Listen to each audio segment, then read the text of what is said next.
Stories number 1. My wife leads a much cooler life than me.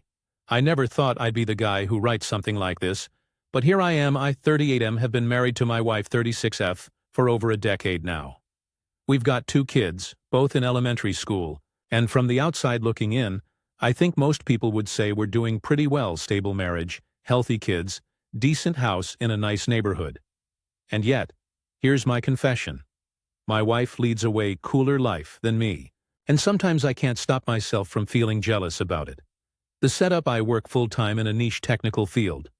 Think long hours, high stress, lots of responsibility.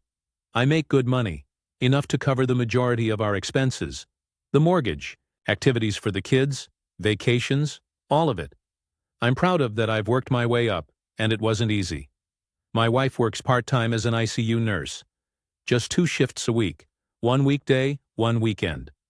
Her schedule is flexible enough that she can pick up extra shifts when she wants, but she usually doesn't because we don't need the money, and she values her time with the kids and her sanity.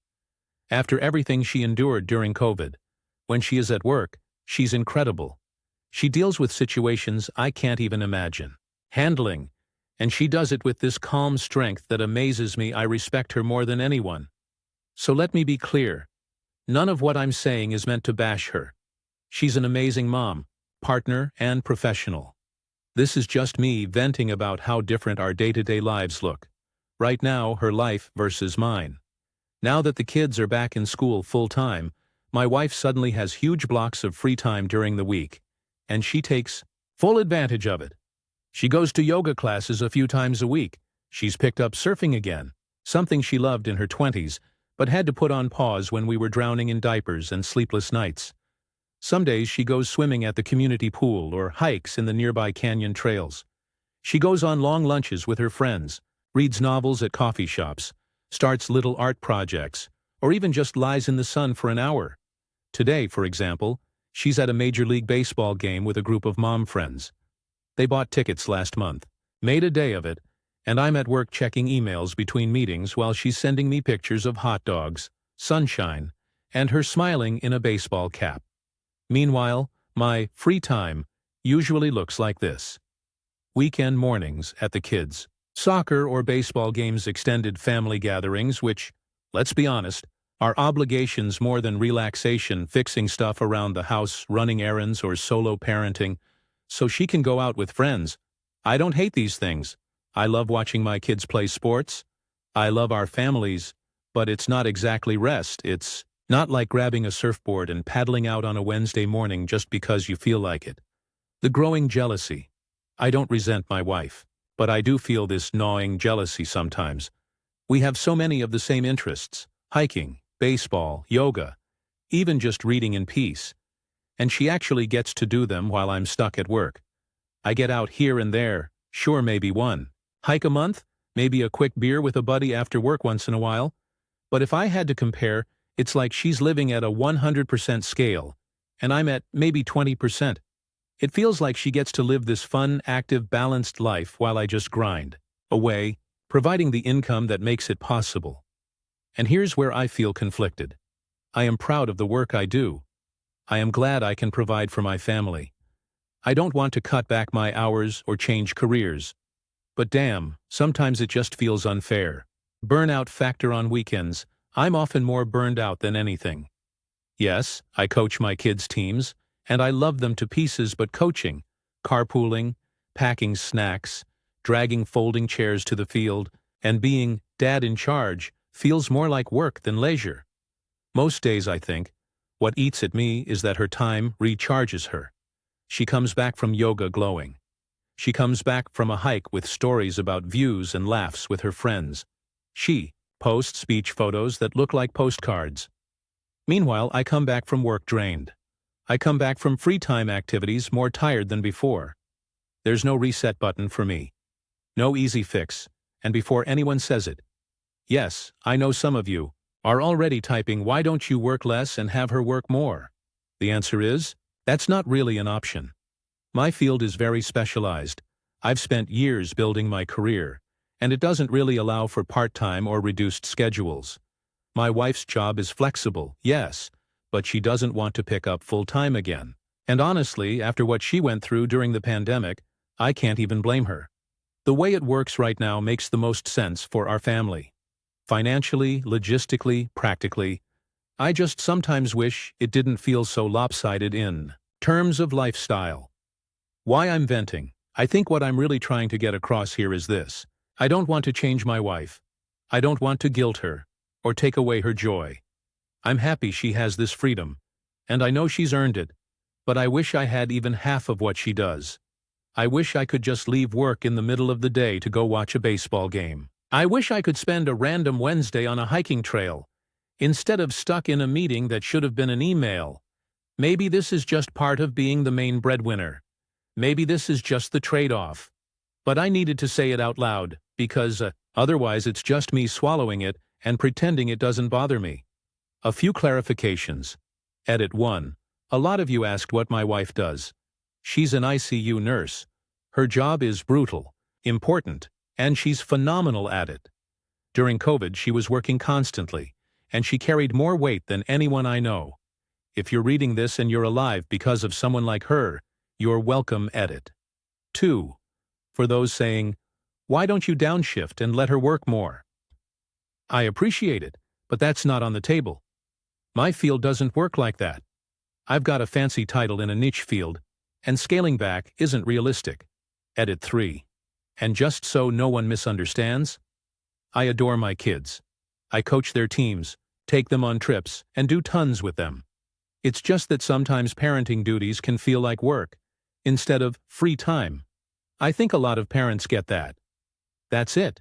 No dramatic ending. Just me admitting that my wife lives a much cooler life than me right now. And sometimes I wish I could trade places for a week update. My wife leads a much cooler life than me. Hey everyone, I wasn't expecting so many responses to my post. I mostly wrote it as a way to vent, but the advice and perspectives were honestly helpful. I figured I'd give an update since a lot has actually happened since then. The conversation with my wife, after I posted. I sat with my feelings for a few days before bringing it up to my wife. I didn't want it to come across as resentment, because it isn't that, it's more like envy mixed with exhaustion.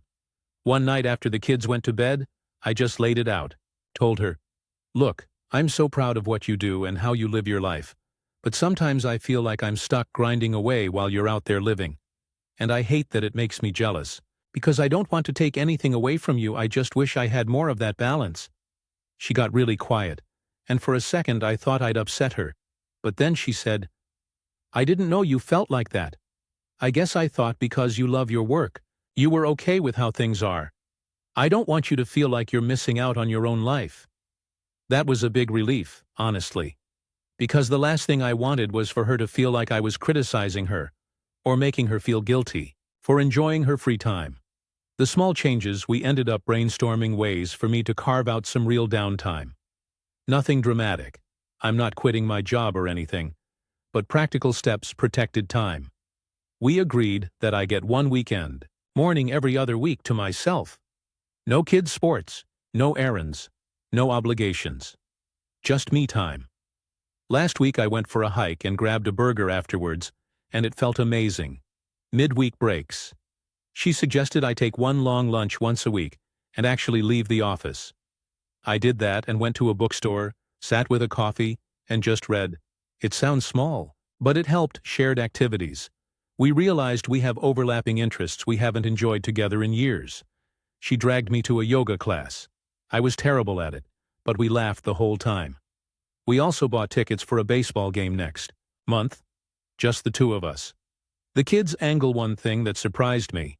My oldest overheard part of the conversation and later asked me, Dad, why don't you ever do fun stuff like Mom? That stung, but it was also the gut punch I needed.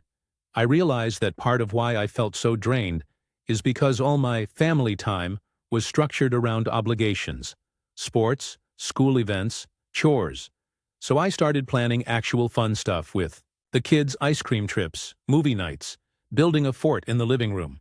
It doesn't have to be complicated, but it makes me feel like I'm not just working as a dad. Work reality check. I also had to accept something about my job.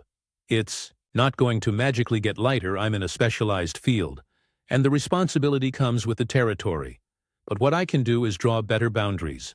I stopped checking emails after 7 p.m. I started blocking out time in my calendar so people can't fill every second of my day with meetings. It's not perfect, but even a little space helps. Where we are now, it's been about a month since my original post, and honestly, I feel lighter. The jealousy hasn't vanished, but it's not eating at me like before. My wife and I are more intentional about making sure both of us get to enjoy life, not just her. She even said, "I didn't realize how much I've been taking for granted, that you'll always pick up the slack so I can recharge. I need to make sure you get that too." Hearing that meant a lot. Final thoughts. I'm not pretending everything's solved. I still wish I had the freedom she does, but I also see now that I can carve out pieces of it if I advocate for myself. It's not about her having too much, it's about me allowing myself too little. And to anyone who commented last time about resentment building if you don't talk about it, you were right. Having the conversation made all the difference. So yeah, my wife still leads a cooler life than me. But now, I feel like I'm starting to live a little more too. Final update. My wife leads a much cooler life than me. Hey everyone, thought I'd circle back one last time. It's been about 6 months since my original post, and a few months since my last update.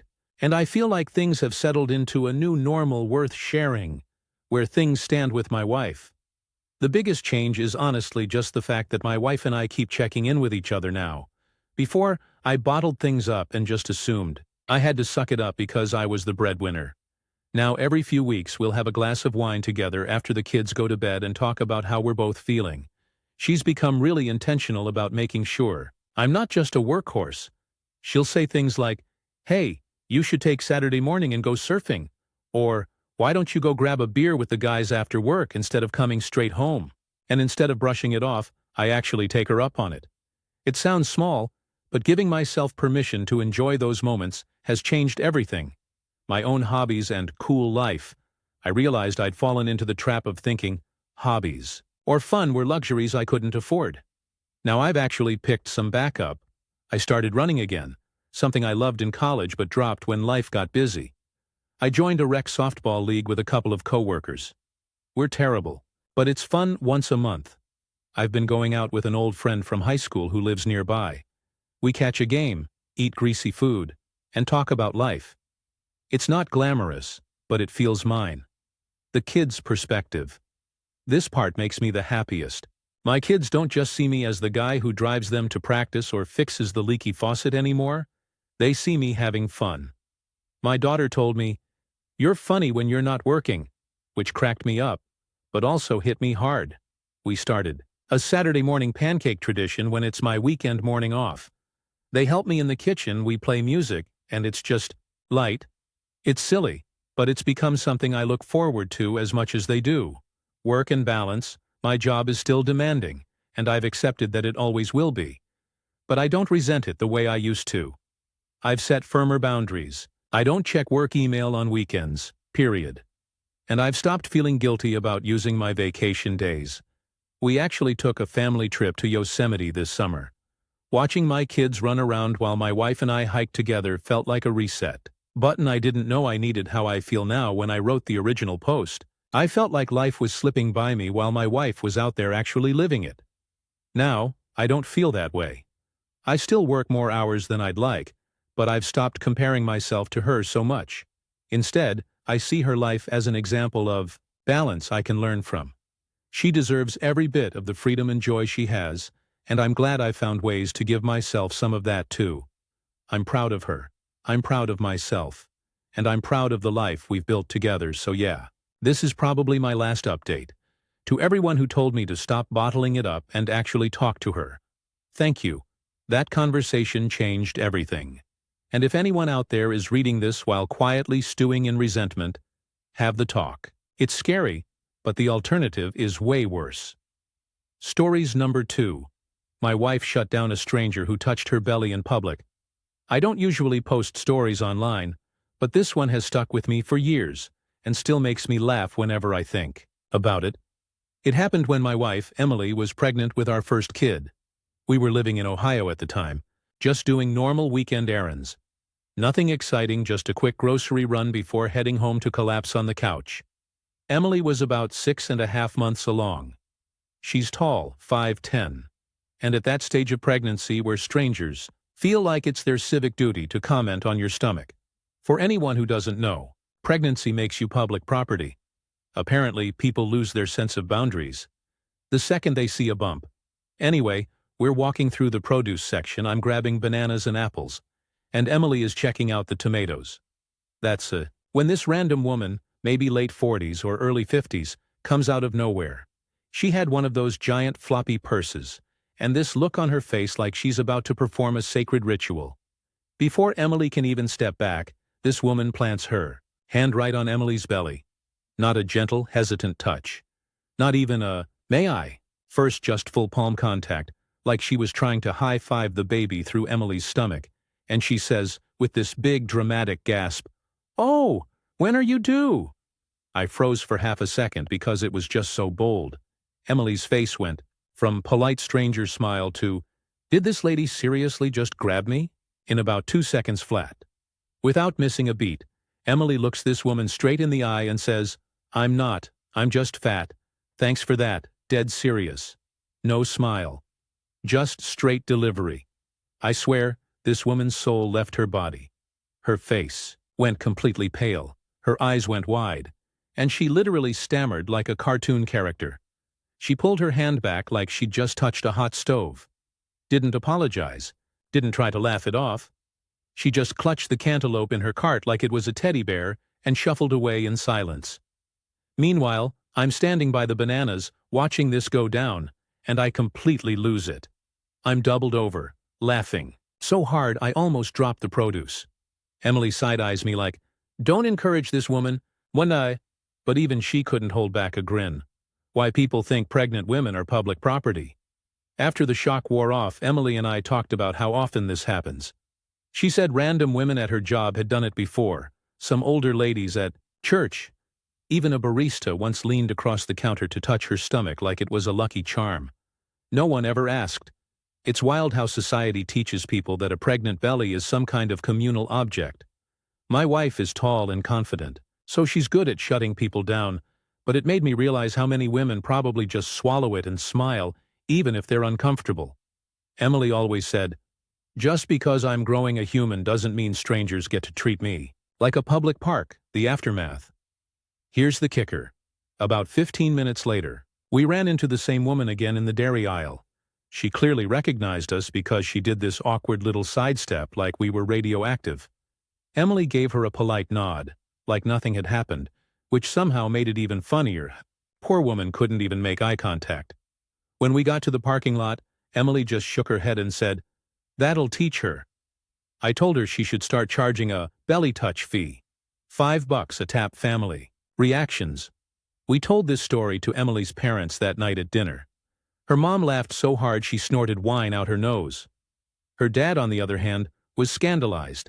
He said, "Em, you can't just tell strangers you're fat." And Emily deadpanned back, "Well, you can't just touch strangers' stomachs either." Fair point. When our daughter Lily was born a few months later, Emily would sometimes retell the story while holding her. "This is the baby you traumatized. A stranger over in the produce section," she'd joke. Why, I'll never forget it. To this day, whenever we see a cantaloupe at the grocery store, one of us will quietly say, "Don't forget to bless the baby," and we both crack up. It's become this inside joke that never gets old, honestly. That moment taught me 2 things. People really need to keep their hands to themselves. My wife is way wittier under pressure than I'll ever be. Because let's be real. If it had happened to me, I probably would have just stuttered and awkwardly walked away. But Emily, she dropped a line so cold that it probably made that woman rethink every social interaction she'd ever had. So yeah, that's the story of how a stranger tried to get a free blessing from my wife's belly, and instead walked away mortified, clutching a cantaloupe. Like her life depended on it. To this day, I swear that poor woman probably never touched another pregnant belly again. Final update. The stranger who touched my wife's belly. Hey everyone, didn't think I'd ever post an update since this story was mostly just a funny, "Look what happened at the grocery store" type of thing. But a bunch of people messaged me asking how life went after, so here's the epilogue. It's Been almost 8 years since that cantaloupe incident. My wife, Emily, and I are doing great, and our daughter, Lily, is in 2nd grade now.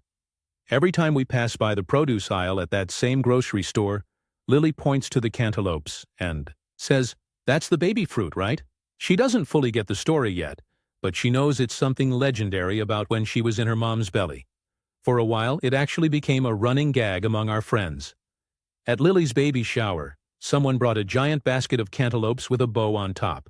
At her first birthday party, one of Emily's co-workers gave us a baby onesie that said, "Hands off the belly, Emily hasn't lost her edge either."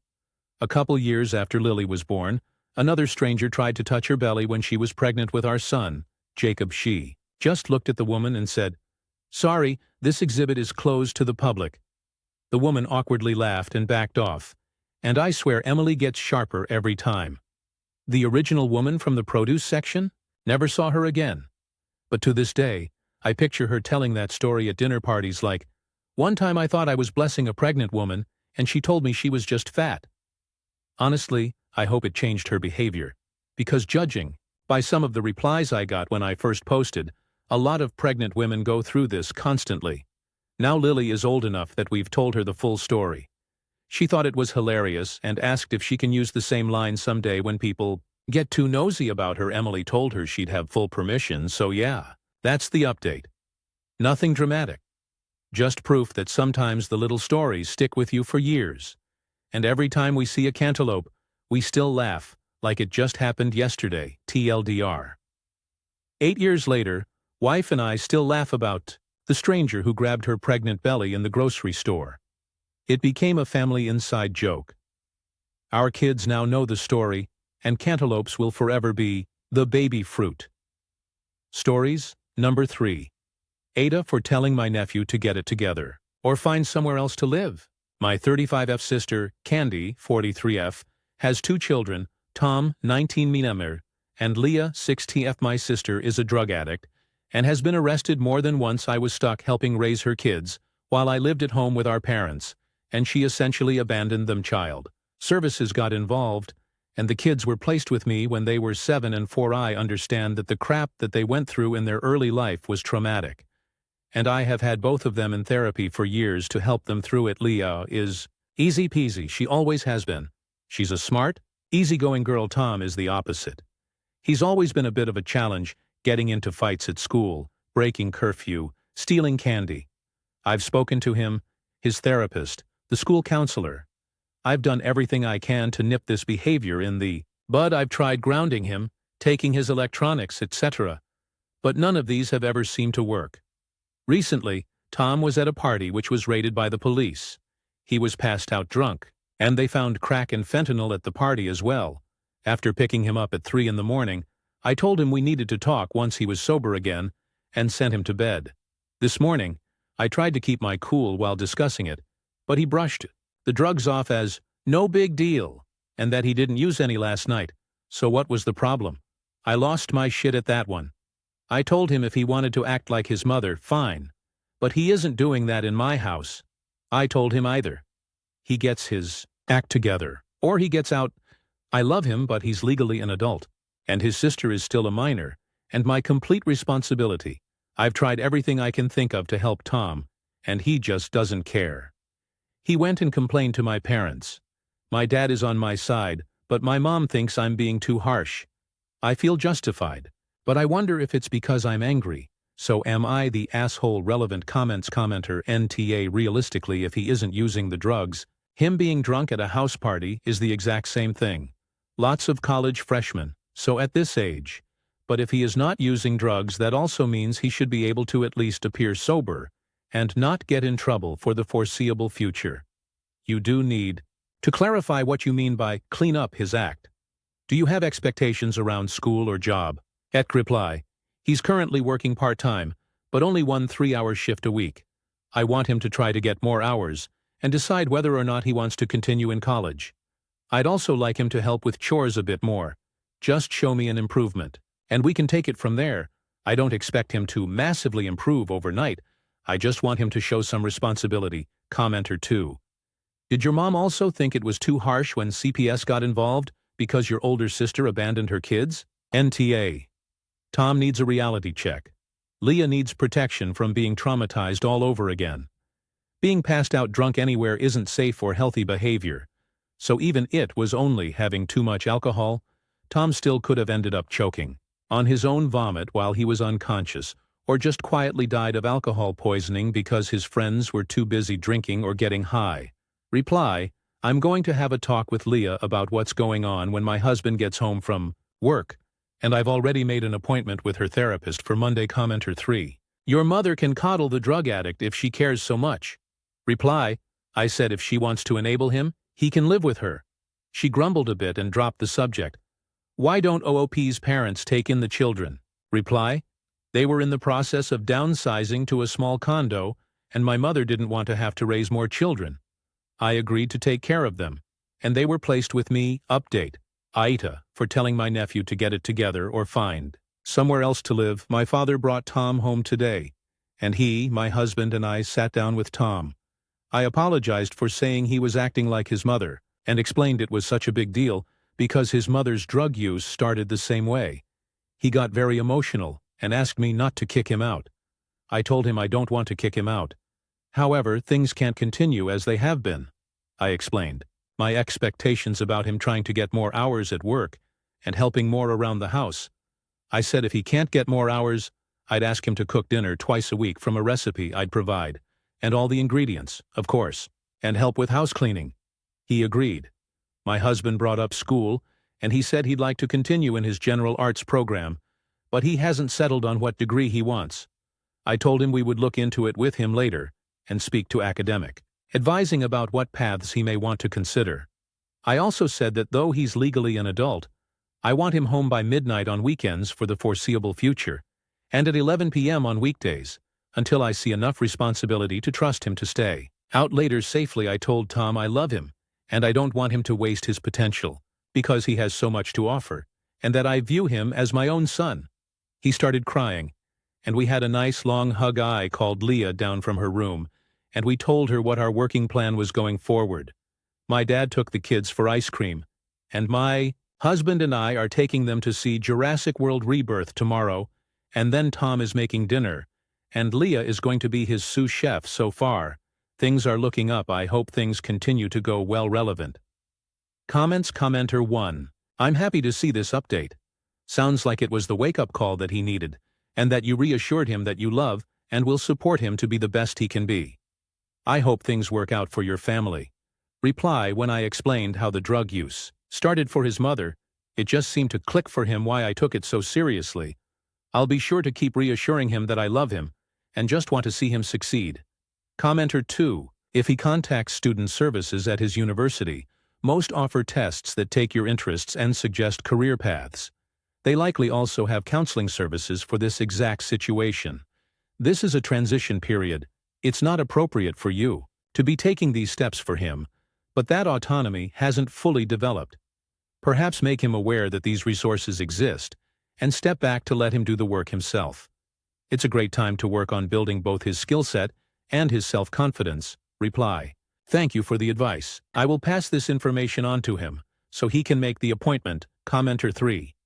That's really sweet. I think he really needed that reassurance and those clear boundaries. Well done, Mama. And you are his mama, because you're the one raising him. Reply: thank you. I appreciate the kind words. Happy to report that Tom offered to do the dishes tonight, and is now playing Halo with Leah. I told my husband that if he keeps up the great behavior for a week, I'll buy him one of the new video games he really wants. Stories number 4. Aita, for telling my Sil that breastfeeding is not about her journey but about her starving baby. So I've published the first part of this story before on breastfeeding and mom at subreddits, and I've been made feel like a monster because mother knows best. For the record, we are in Europe. I'm sorry for my English, and also I'm extremely emotional. My Sil. Julia gave birth to a little Amanda 11 weeks ago. From the beginning, Amanda was barely growing, mostly losing weight instead of gaining. My country is heavily pro-breastfeeding, and Julia decided that she wanted to breastfeed. However, Amanda wasn't gaining weight properly, and landed in 01 percentile for weight. Julia forbade me and my mum from coming to visit them. She said we will poison her if we bring her food. It was surprising especially that before she gave birth, we were good friends. So we only saw little Amanda on pictures and videos my brother has been sending to us. And only once, my mom said she's worried because Amanda looked like she's hungry. She was crying and writhing, pushing her fists into her mouth while Julia narrated on the video that this is how a happy baby looks like with a full belly. So my mom asked if Julia cannot give her a bottle because Amanda still seems hungry. Julia went berserk and cut us off completely. She was pumping, but her supply didn't go up at all. Amanda had a tongue tie resolved, but it didn't help much. Julia was using donor's milk to top up Amanda's feeds through a sonde. I don't know what this thing is called. Now, every week they're visiting a doctor's office for a control checkup of the weight. This is where it gets really messy. They were there yesterday. And yesterday, my brother called us crying that Amanda is in the hospital. The story went like this. As always, Julia asked my brother to bring her coffee before the weighing appointment while she's using the nursing room to change Amanda's nappy. As always, he did. Except this time, a nurse went in the middle of it to ask Julia about some paperwork, and the nurse saw that Julia was feeding Amanda from a bottle. Right before the checkup. The bottle was 150 cc of milk, and it was already half down. The nurse said that Julia was supposed to wait with feeding until after the checkup. And then my brother came in. He got very mad. He said that Julia refused giving Amanda the bottles. So WTF was going on.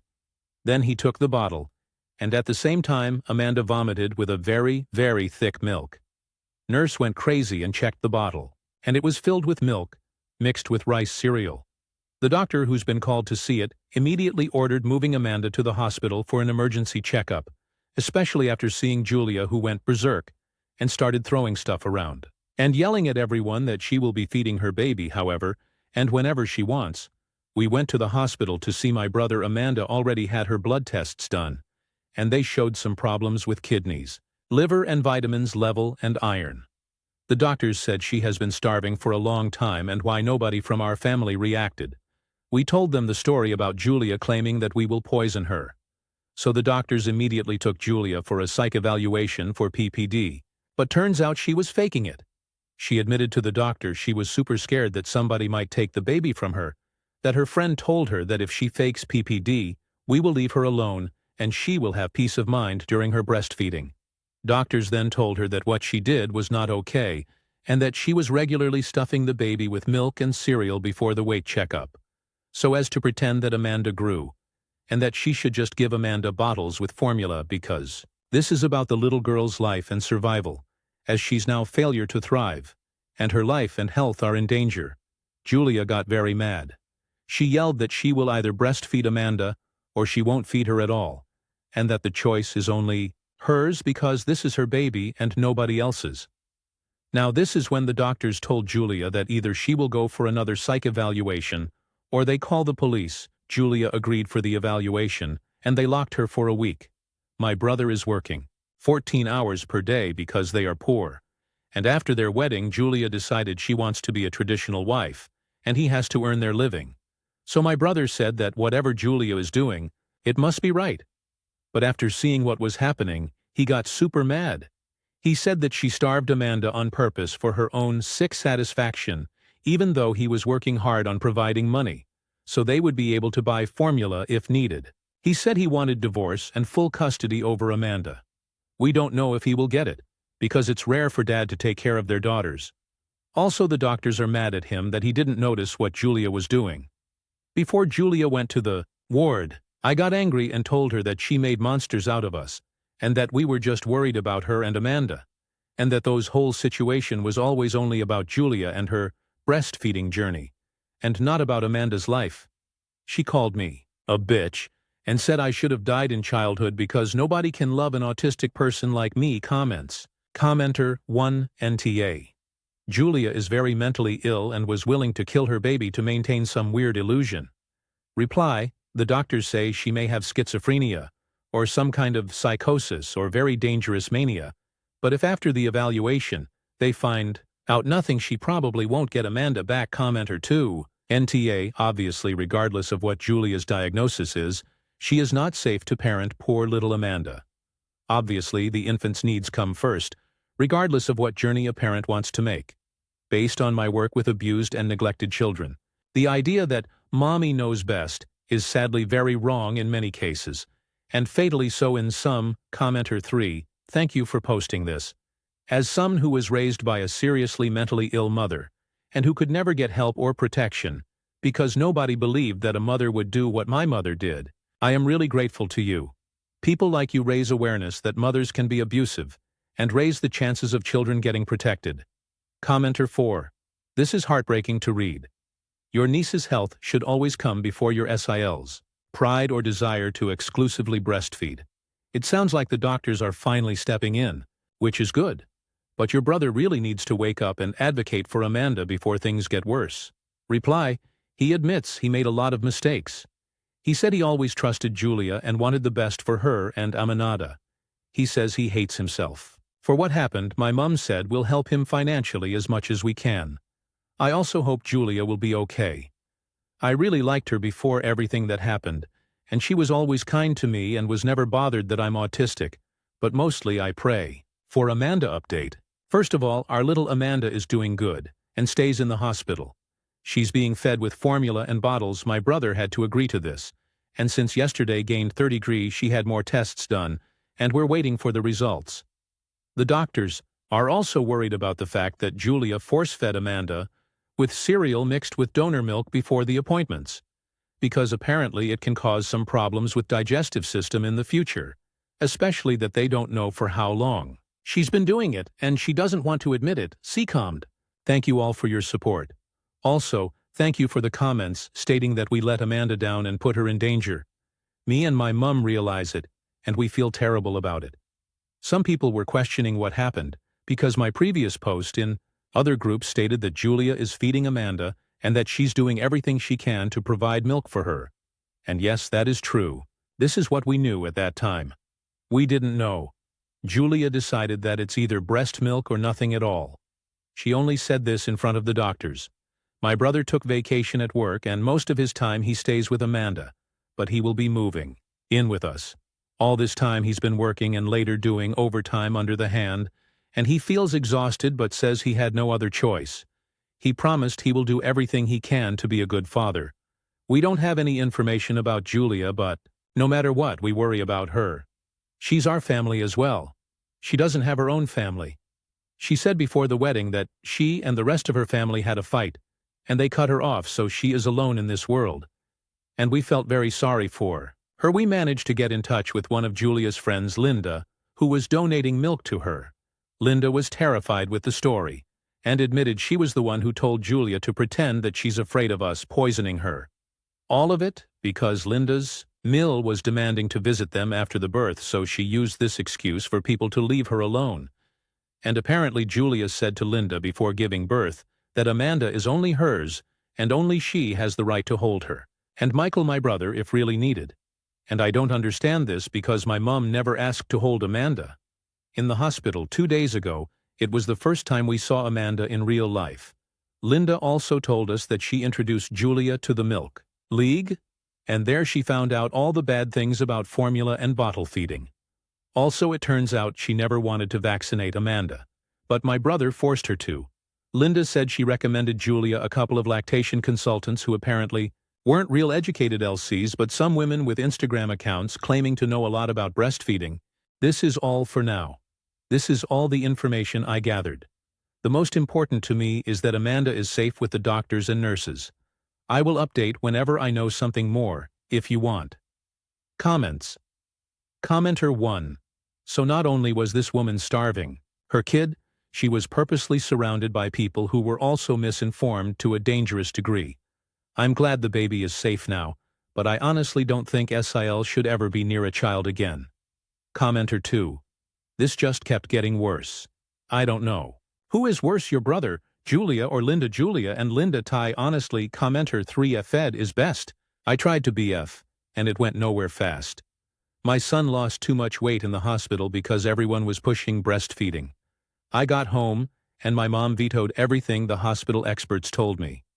That boy was fed formula immediately, and I started pumping so I could better monitor his intake. I was only producing maybe half of what he needed. So he was on both his entire infancy. He is now a weirdo, stinky, healthy, smart, well-adjusted tween commenter. 4. Fed really is best. Nothing else matters.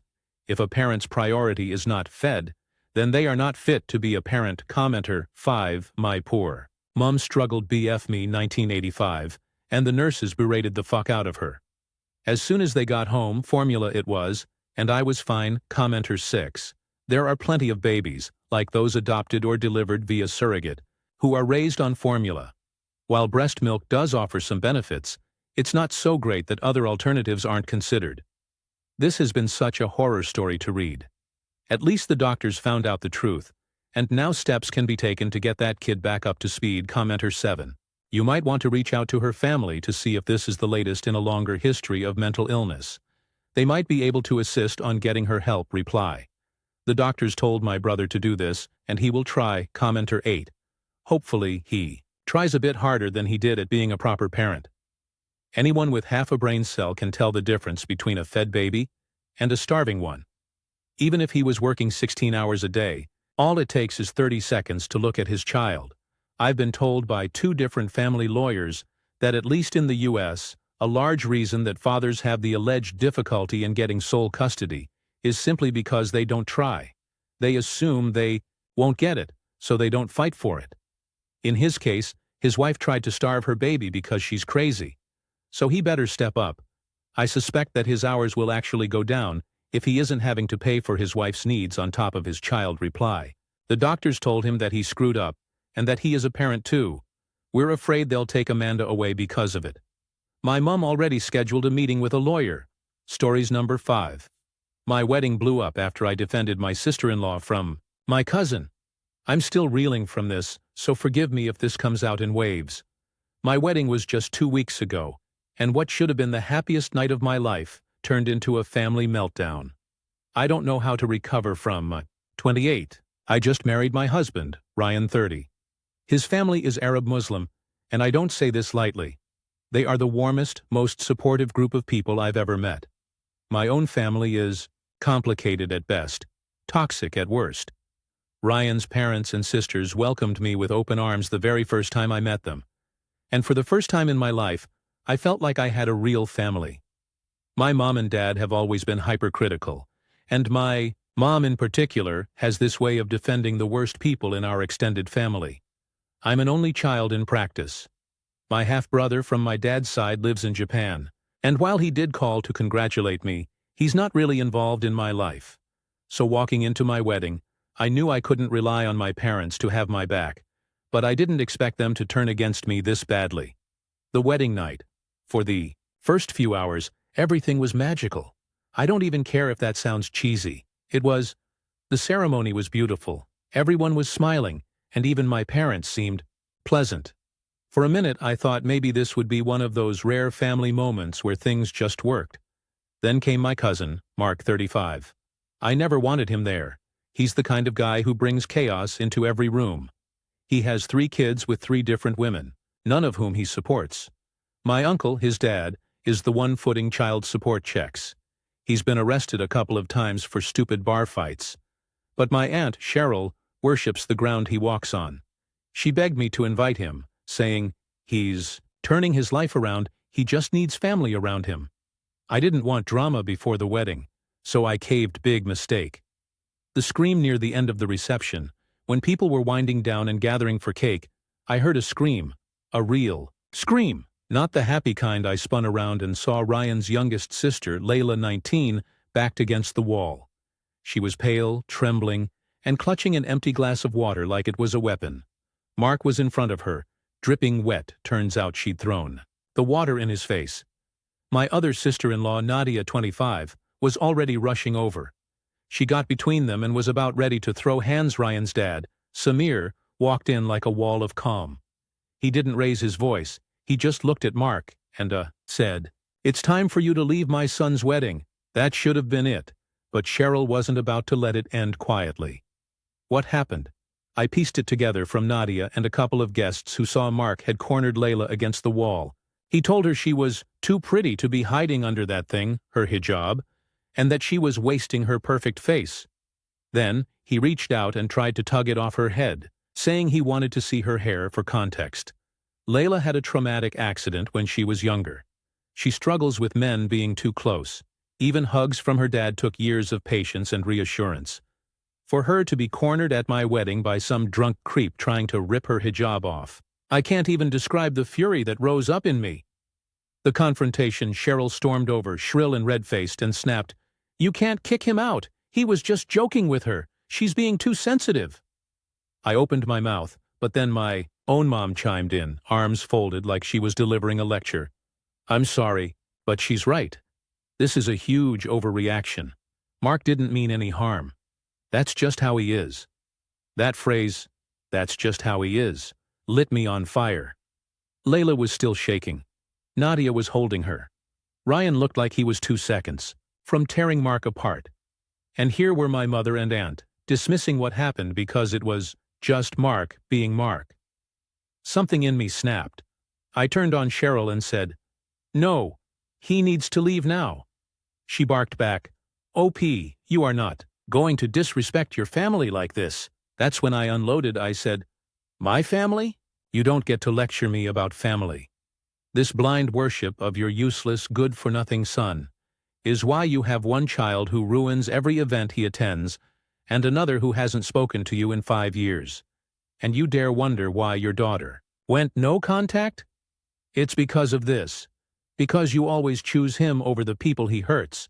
So yes, he is leaving, and you can leave with him if you want." The air got sucked out of the room. Cheryl burst into tears. Mark muttered something, like whatever, and stormed off. My parents followed them out, throwing me their classic, "You're such a disappointment" glare. The fallout. Now my phone is full of texts from my mom and dad telling me I was cruel, vicious, ungrateful. They say I weaponized a family tragedy by bringing up Cheryl's estranged daughter, and that I broke her heart on my wedding day. Meanwhile, Ryan and his whole family have been nothing but supportive. Samir even told me, "You defended Layla when it mattered most." "That is what family does," Layla cried. The next day, not from trauma but because someone finally stood up for her when it counted. And yet, I feel guilty. Not about kicking Mark out. He crossed a line that cannot be defended, but about what I said to Cheryl. Her daughter cutting contact is a wound she carries, and I dragged it out into the open like a weapon. I don't know if I went too far where I'm at now. Part of me feels like I dropped a nuke when maybe a punch would have been enough. Now everything with my parents is radioactive. They've doubled down on calling me disrespectful. Cheryl is playing the victim. And I'm here, trying to balance the happiness of being married to Ryan with the guilt of torching whatever scraps of relationship I had with my family. The truth, if I had to choose again between hurting Cheryl's feelings or protecting Layla, I'd pick Layla every time. But I can't help replaying my words in my head and wondering if I became the monster my mom always said I was. Update: my wedding blew up after I defended my sister-in-law from my cousin Hi again. It's been about 10 days since I posted, and holy hell, the fallout has only grown.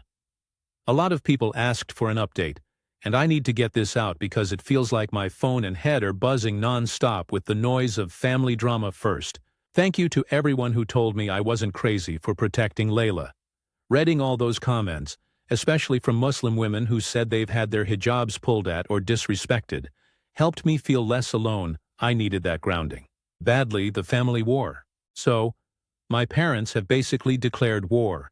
My mom sent me a 5-paragraph text about how I humiliated Cheryl in front of everyone and how I'll regret turning my back on family blood.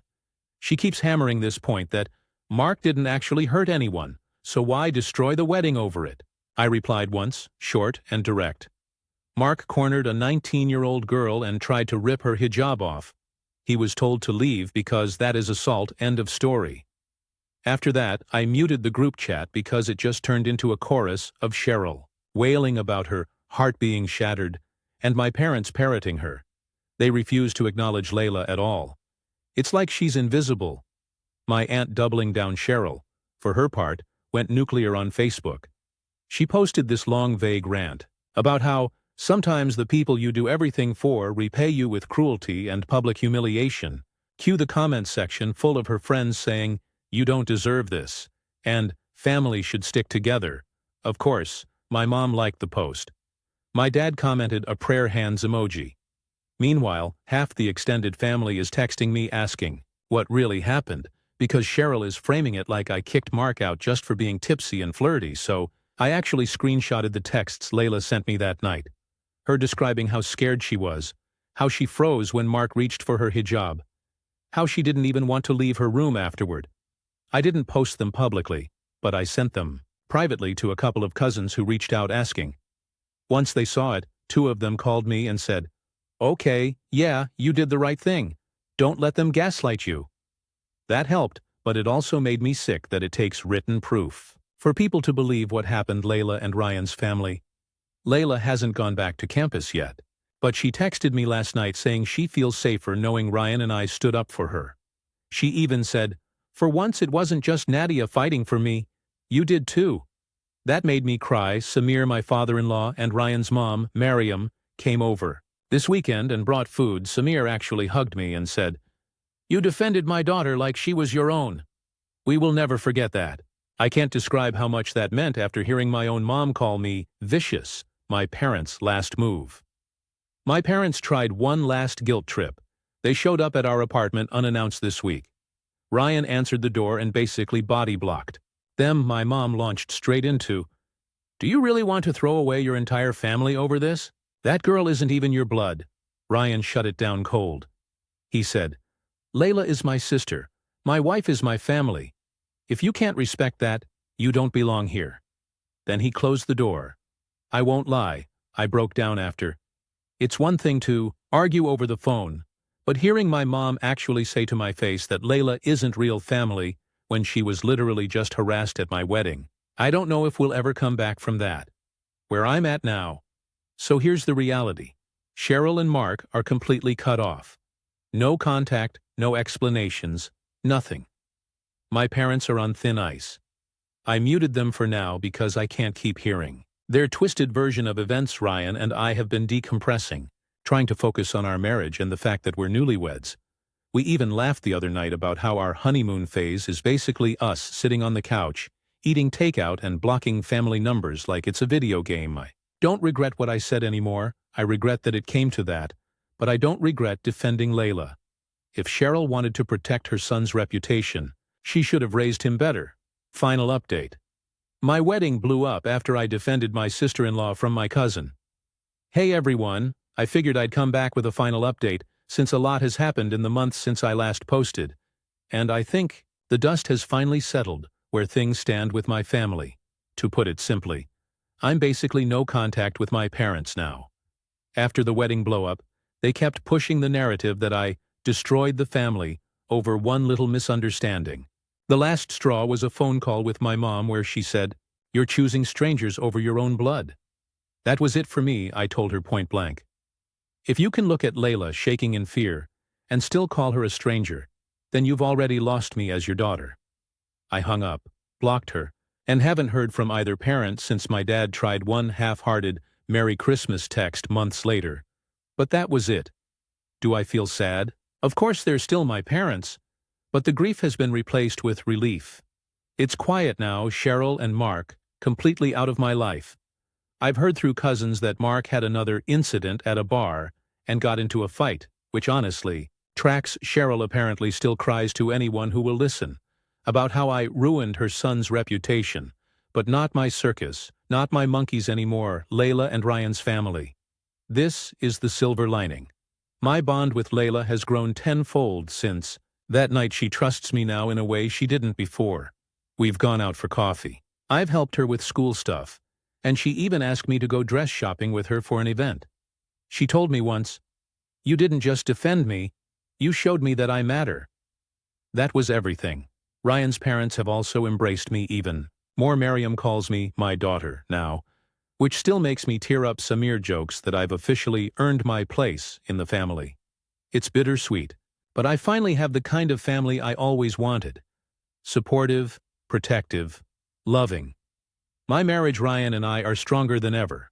Going through this storm right at the start was brutal, but it also showed us we're a united front.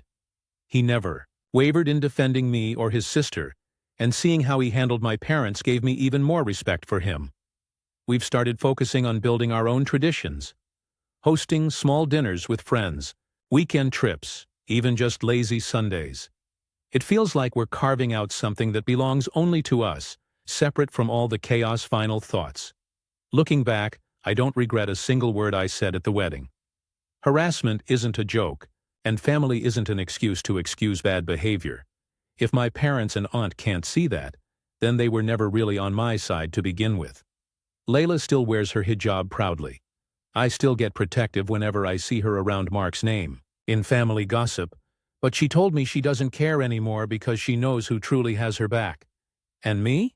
I've learned that sometimes you really do have to drop the nuke, because some things should burn down. So yeah, I lost my parents and my aunt, but I gained a real family in Ryan, his parents, his sisters, and the home we're building together.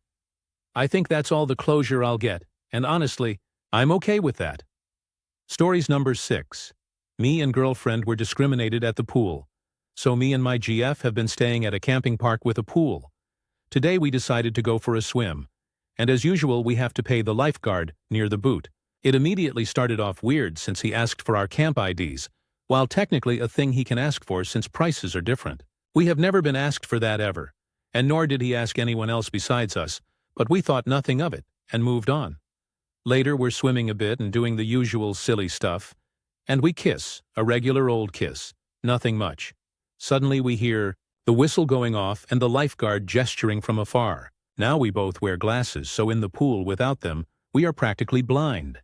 So after a couple seconds trying to understand if it was about us, he gestures basically saying we're not allowed to kiss, with some other people around us confirming it was at us. This is insane, since this was never ever an issue. But apparently for this new lifeguard, it was a major one. Later we left, and we go back into the park via a booth where we flash the camp IDs, and to go back in. Except this time they stop us and ask for our IDs to be handed in. F notices them writing our info down. We promptly ask why the hell is our info being written down. As it turns out the lifeguard, while we were in the pool, went to the booth and asked for our info to be written down. In the pool rule book there is nothing referring to kissing, so what F? Some people have mentioned that apparently it's a rule, but it's a rule that's never been enforced. That added to how from the start he treated us differently. I can't help but feel that this is simply because we are both women. Since the straight couples at the pool don't have to deal with this BS relevant comments. Commenter 1. Is there any way to report the camping park or the lifeguard? Reply. So we basically got ahead of it since wife's family has been staying here for a long time. Apparently he told higher-ups. We were basically fucking each other. Lucky for us we spoke with that same higher-up before he approached us because he took it at face value until being told we have witnesses that it was a regular kiss. Tomorrow we'll talk with him IRL and see what we can do. Commenter 2. Well, if he wrote down you guys were doing it, congrats on the paper trail. You guys can threaten to get him for defamation, trying to falsely accuse you guys of a crime. At the very least he should be fired, if not held accountable at a higher level. Reply. As far as I know it wasn't a written report, he just verbally said it to the supervisor. Luckily we know, said supervisor. Me and wife honestly just want this to go away since we're leaving soon. And I doubt he'd keep the job anyway, since most of the staff changes yearly basically UP's location on where this took place. Reply. We're not in the States, but we're in a pretty accepting country. Commenter 3. You kissed at a pool where the rule is that there's no PDA most pools, and assume the new lifeguard who probably was just now taught the rules, which would be fresh in that person's mind, and assume it's homophobia? Why do we always jump to the absolute worst conclusion imaginable? Not saying he's not homophobic, but where on earth did that accusation even come from? Commenter 4. OP states that the lifeguard was already treating them strangely prior to the kiss, and in one of the comments, they mentioned that the lifeguard informed a superior that the two of them were basically fucking each other, which is much more a severe accusation than reprimanding them for kissing, and inconsistent with what OP says happened. With any luck, the witnesses will defend them. It doesn't seem like a reach when you consider all the context. Reply. I'd like to add that we live in a country where PDA is the norm no one cares about. kisses, and other forms of showing affection in public. I've seen people full-on making out in public spaces where no one cares. Update. Me and my GF were discriminated at the pool. We talked to his supervisor, and he talked to witnesses who apparently didn't even notice the kiss because of how quick it was. The supervisor spoke with the lifeguard, who straight up said he would not have done anything if it was, and I quote, a conventional couple. So there we have it. He admitted the issue was us being gay, which make his claims that we were basically fucking even funnier because he either admits he lied or that he wouldn't care if a straight couple did that. We were also informed his contract will not be renewed at the end of the month, and the only reason he isn't outright fired is because there's no one to cover the last few days. We were given assurances that if he does anything again, he'll be fired. On the spot. So yeah, that's hopefully the end of it. Taking GF on a date tonight to relax, since we've been quite on edge with all of this. Relevant comments. Commenter 1. Way to stand up for yourselves. Can't help but wonder if this person will learn anything from this experience. Did you get an apology? Reply. I heavily doubt he'll learn anything. He's old and probably very behind the times if a kiss affects him so much. We could have pushed for it. But we decided not to.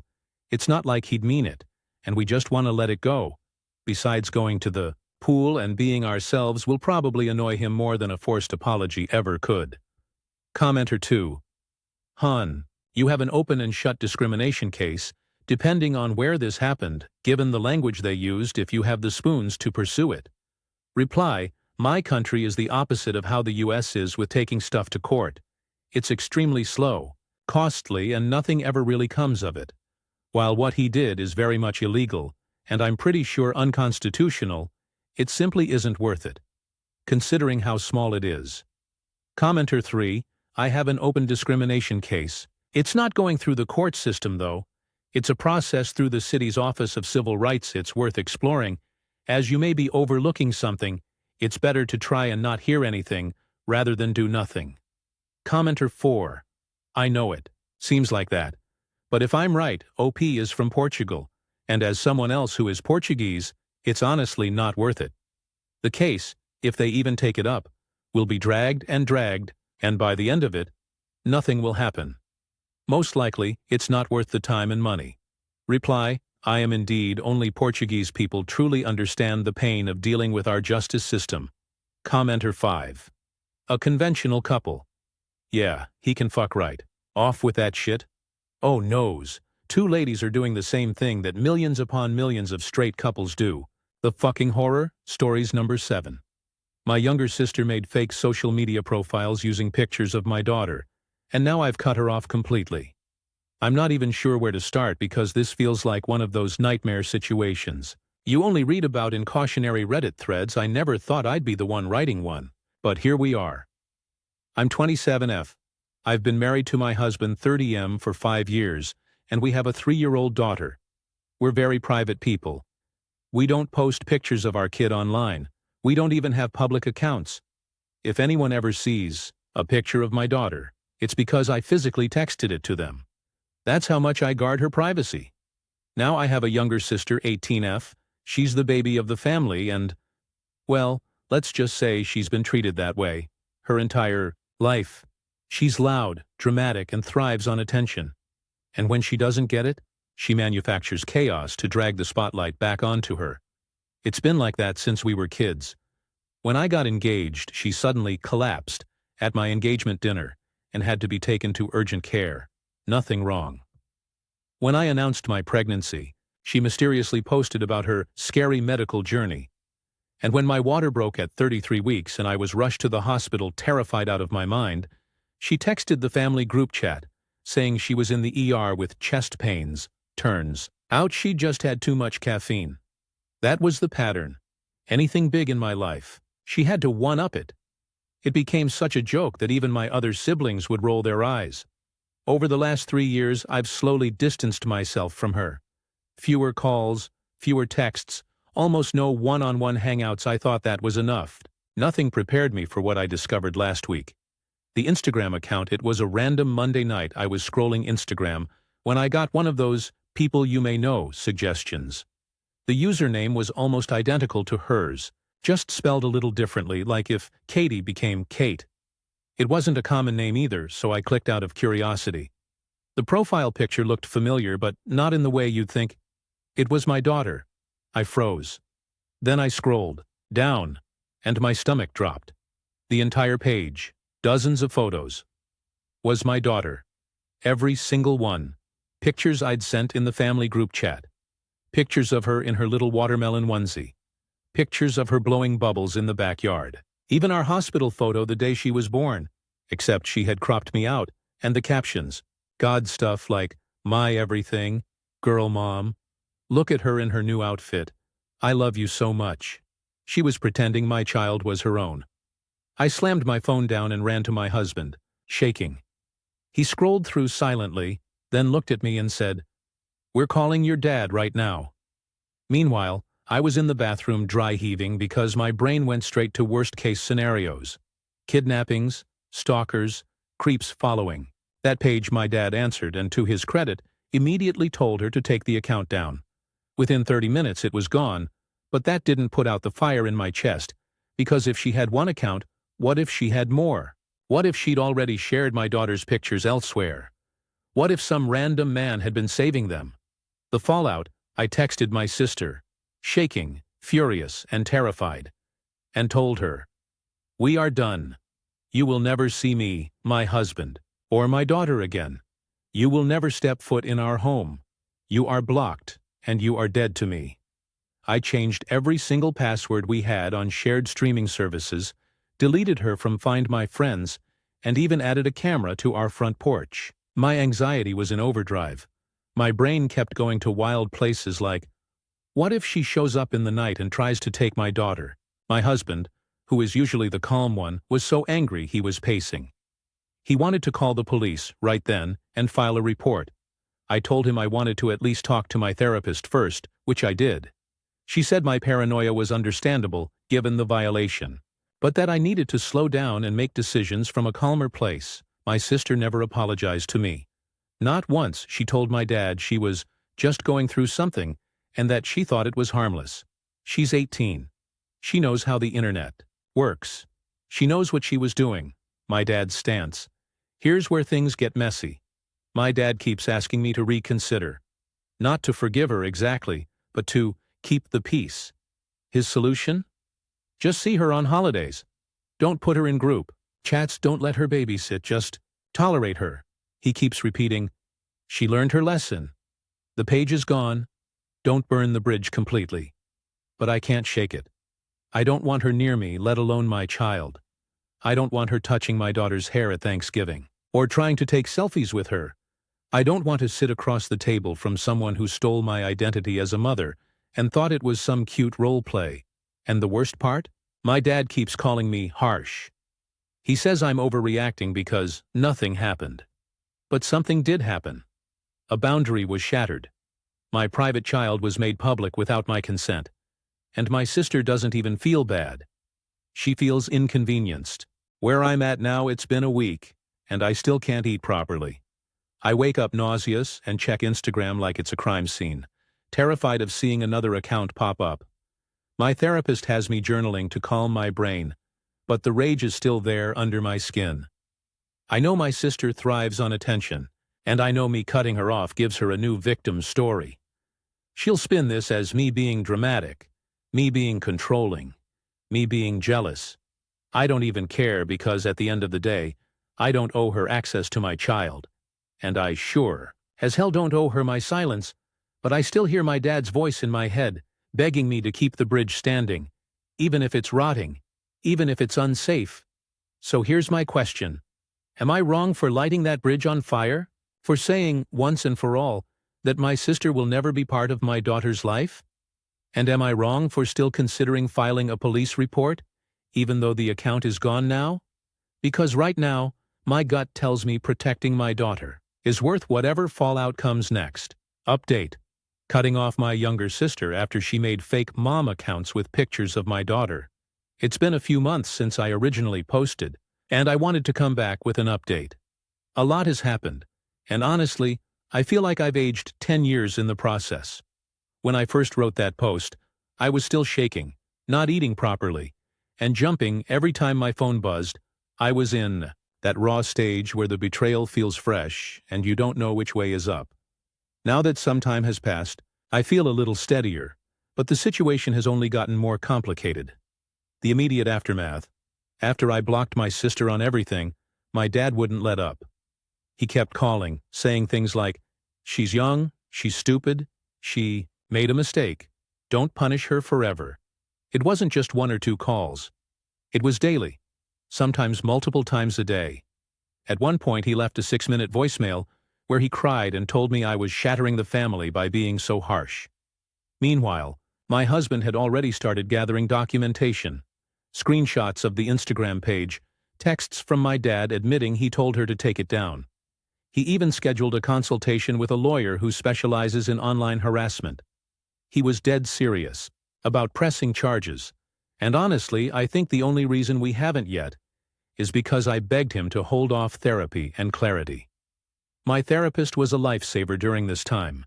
She kept reminding me, "Your number one priority is your daughters. Safety and well-being boundaries are not cruelty." She had me write down all the ways my sister had sabotaged big moments in my life. The fake ER visits, the dramatic illnesses, the attention-seeking at my engagement, pregnancy, delivery. Seeing it in black and white made me realize, this isn't new. This is just the most extreme version yet that was actually freeing, because it meant I wasn't overreacting. I was finally responding in proportion to the pattern. The family war word spread through the family fast. My 2 older siblings took my side immediately. They both told me separately, "She's been like this forever. You're the first one to actually draw a line." That made me feel less crazy. But my mom and dad? They've doubled down. Holidays have become tense.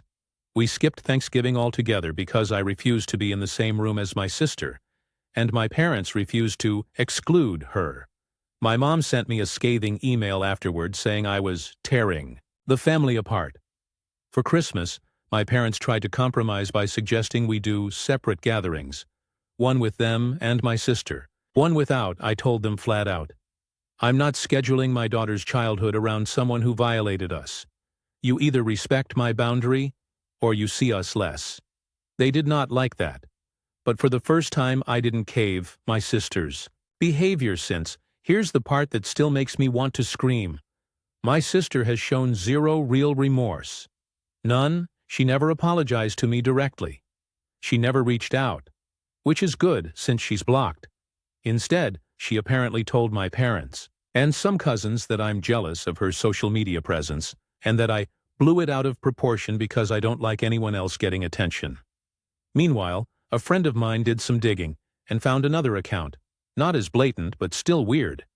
It didn't use my daughter's face, but it had random baby pictures pulled from Pinterest with captions like, "She's my world." It was clearly her because of the username style. My stomach dropped again when I saw that she just can't stop where things stand now. My husband and I bought a home security system overkill? Maybe. But it helps me sleep at night. We also tightened our circle even more. The only people who get pictures of my daughter now are my husband's parents, my 2 supportive siblings, and 1 close friend. That's it. My dad is still pushing for reconciliation, but he's finally slowed down since I told him I'd block him if he kept pressuring me. That was a hard call to make, but it worked. My sister is essentially dead to me. I don't even say her name anymore. When my daughter asks about the other aunt because she's seen her in older photos, I just say, "She doesn't get to be part of our family right now." The hardest part. The guilt still creeps in. Sometimes I hear my dad's voice in my head. Family is family, blood is blood. And then I picture that Instagram page, with my daughter's face plastered across it like a doll for likes, and my stomach twists all over again. I know this is going to be one of those long-term estrangements. I don't see a magical reunion in the future. Not unless my sister does a complete 180. And even then, I don't think I could ever trust her. Again, closing thoughts. To everyone who told me in the original thread that I wasn't overreacting. Thank you. Seriously, I've gone back and read those comments more than once. When the guilt flares up, it's helped me stand firm. My daughter will grow up knowing her parents protected her. That's what matters to me now. My sister can spin her victim narrative to anyone who'll listen, But she will never again have access to the one thing she tried to steal.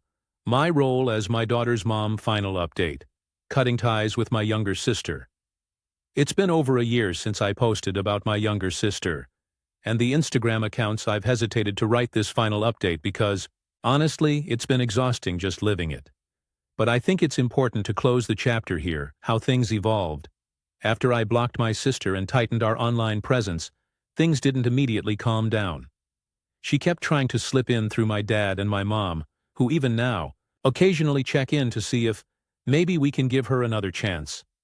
Every time they did, I had to remind them, firmly, that boundaries are not negotiable, and that her behavior was a violation of our family trust and my daughter's safety. A few months in, my husband and I moved to a new neighborhood with stricter security protocols.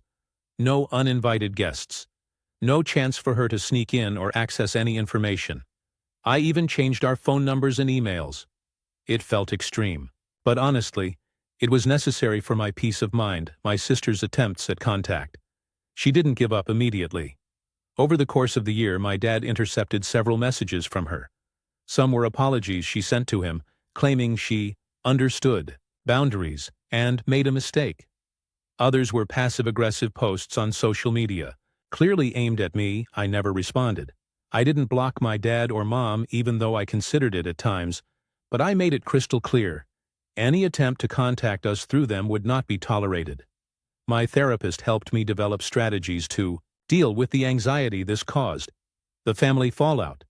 This caused permanent fractures with parts of the family. My mom expressed her disappointment openly, saying I was too harsh and ruining holidays. My older siblings, on the other hand, continued to support me fully. They were the only family members who really understood the ongoing pattern of manipulation and attention-seeking. My sister exhibited. Holidays have been quieter but calmer. We host a small gathering of only those we trust, with no chance for my sister to sneak in. My daughter enjoys the celebrations, and I finally feel like I can relax, without constantly worrying about someone exploiting her for attention. My daughter. This is the part I'm most proud of. Oh, daughter knows her boundaries. Even at 4 years old, she's never met my younger sister in person, and I've framed it as, some people don't know how to be kind yet, so we protect ourselves. It's helped her understand consent, privacy, and boundaries at a very young age. I know that if I hadn't gone nuclear with my sister, she would have continued to be an unpredictable presence in our lives, and that's not something I was willing to risk. Reflections. I'll be honest. There were moments when I wondered if I overreacted. The guilt crept in, especially when my dad or mom guilt-tripped me about family unity. But looking back, nothing my sister did was normal or acceptable. She was manipulative, obsessive, and narcissistic, and she put my daughter at risk. I defended my family, my home, and my child. That's not overreacting. That's parenting. Legally, we never pressed charges. I think it would have been justified if she tried to do something more invasive. But ultimately, cutting her off completely achieved the same goal: safety and boundaries. Where we are now, my daughter is thriving. My husband and I feel safer, more in control of our household, and less anxious. My younger sister is essentially out of our lives. She has her own story to tell, and I truly hope she finds help to manage her behavior, but she will never have access to my daughter again. Family holidays are still a little tense, but I finally feel like I can enjoy them without dread in the end. I realized something critical. Protecting your family is not selfish. It's necessary. Drawing a hard line may have made me the villain in the eyes of some relatives, but to me it made me a protector. So yes, I cut ties. Yes, I blocked her from my life and my daughter's life. And yes, I would do it all over again. Because some boundaries are non-negotiable, and some people cannot be trusted with the safety of those you love most. Stories number 8. A for accusing my ex-wife of abusing our 6-year-old daughter by forcing a vegan diet on her. I 30M have a daughter we will call Diane with my ex-wife, 46F. We were only together for 3 years. I met my ex at 22 years old. We married when I was 24 and had Diane. Then at 25 we divorced. Near the end of our relationship, my ex turned vegan, which hurt our already rocky marriage, as she immediately all of a sudden wanted me, our daughter, and even my 2 dogs to become Vegan, she found this amazing vegan dog food that we tried once, and the dogs had diarrhea for about 12 hours after trying it for the first time. My daughter also hated the vegan food, and my wife hated that I wouldn't force her to eat it. I myself also hated the vegan food. My ex-wife married Diane's stepdad, and this is where I think the problem started, as my wife didn't really force our daughter to be vegan till stepdad came along. Our custody arrangement is Diane comes to me on weekends and goes to her mom's during the week. For the past year, my ex-wife and her husband have had our daughter on a full vegan diet whenever she's over there and tries to get me to enforce the diet, but I haven't. She's also been educating our daughter on the terribleness of the meat and dairy industry. The result is a daughter that I think is not getting the proper nutrients, as she's always groggy. She's been less energetic. She's very irritable and seems to always be tired. That enough is a concern. But she also cries every time she comes over and sees my dogs chase a squirrel because it's hurting animals, cries if the clothes I have here might have wool in them because it hurts to sleep. She cries when she sees honey in my cabinet, 'cause it took abusing bees for that, cries if anything involves eggs or milk because we're stealing from cows and chickens. She constantly talks about the poor cows and chickens are hurt in farms. My daughter was never like this before. She's been so sad lately.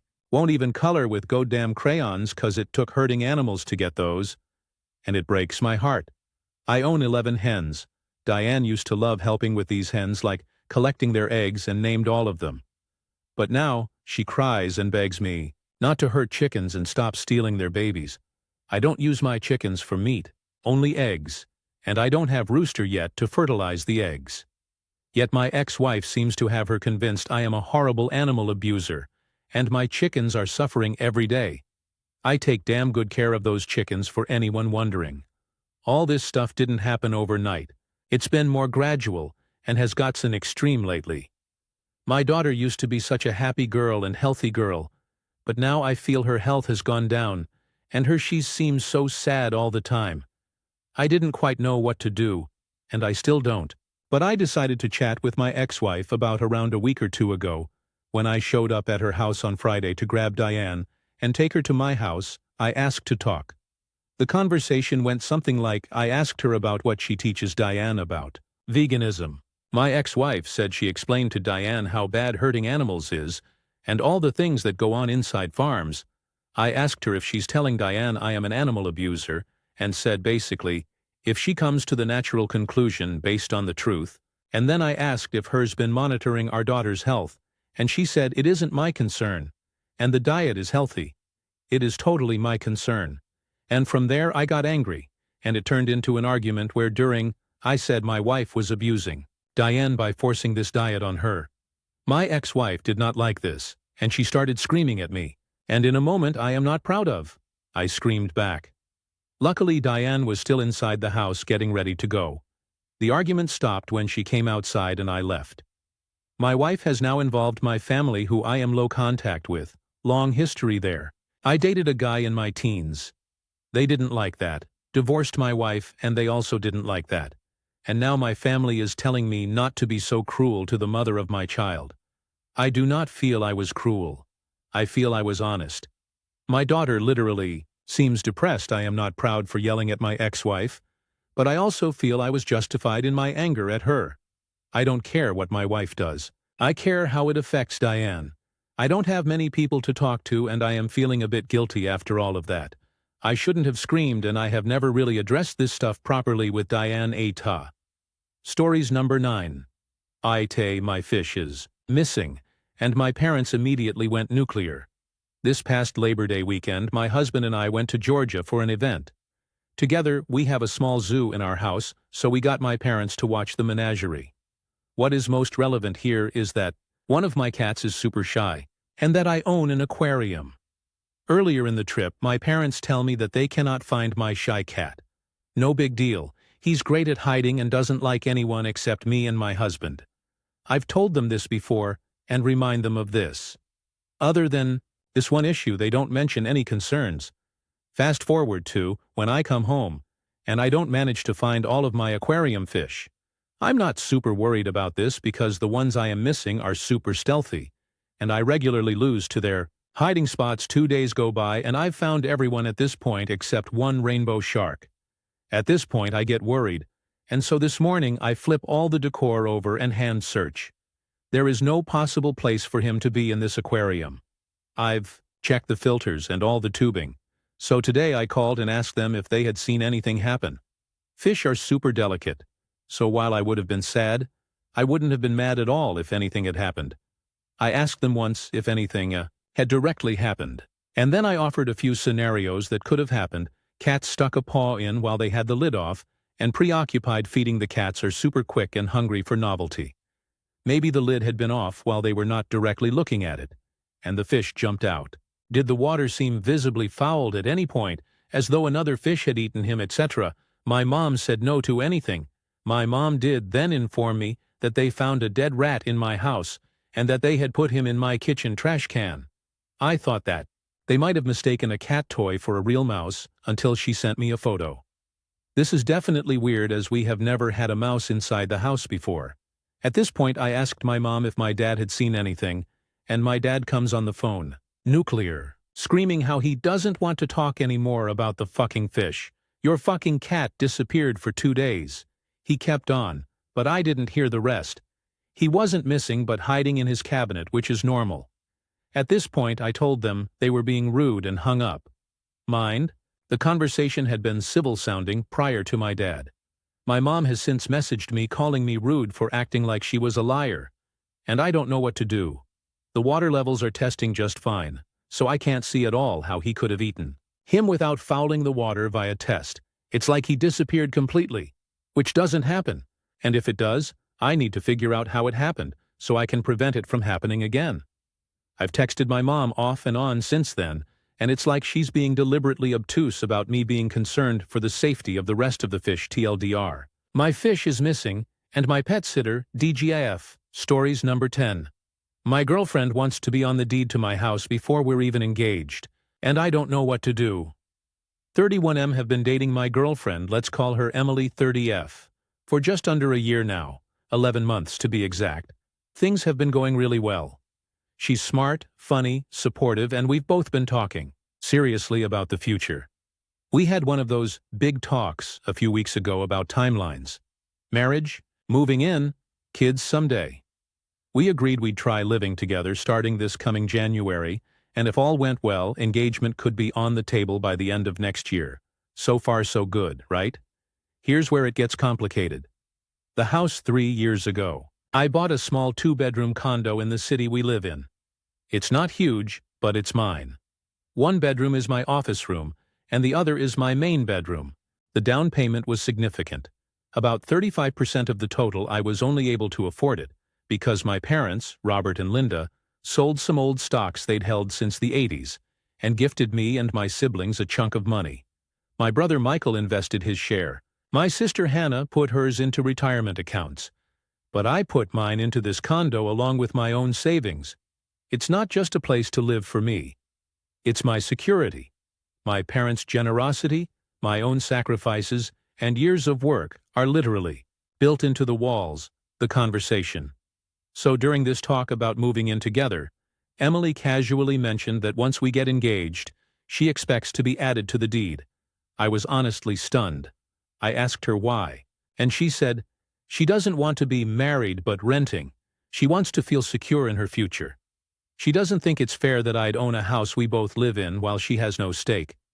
I told her point blank that I wasn't comfortable with that.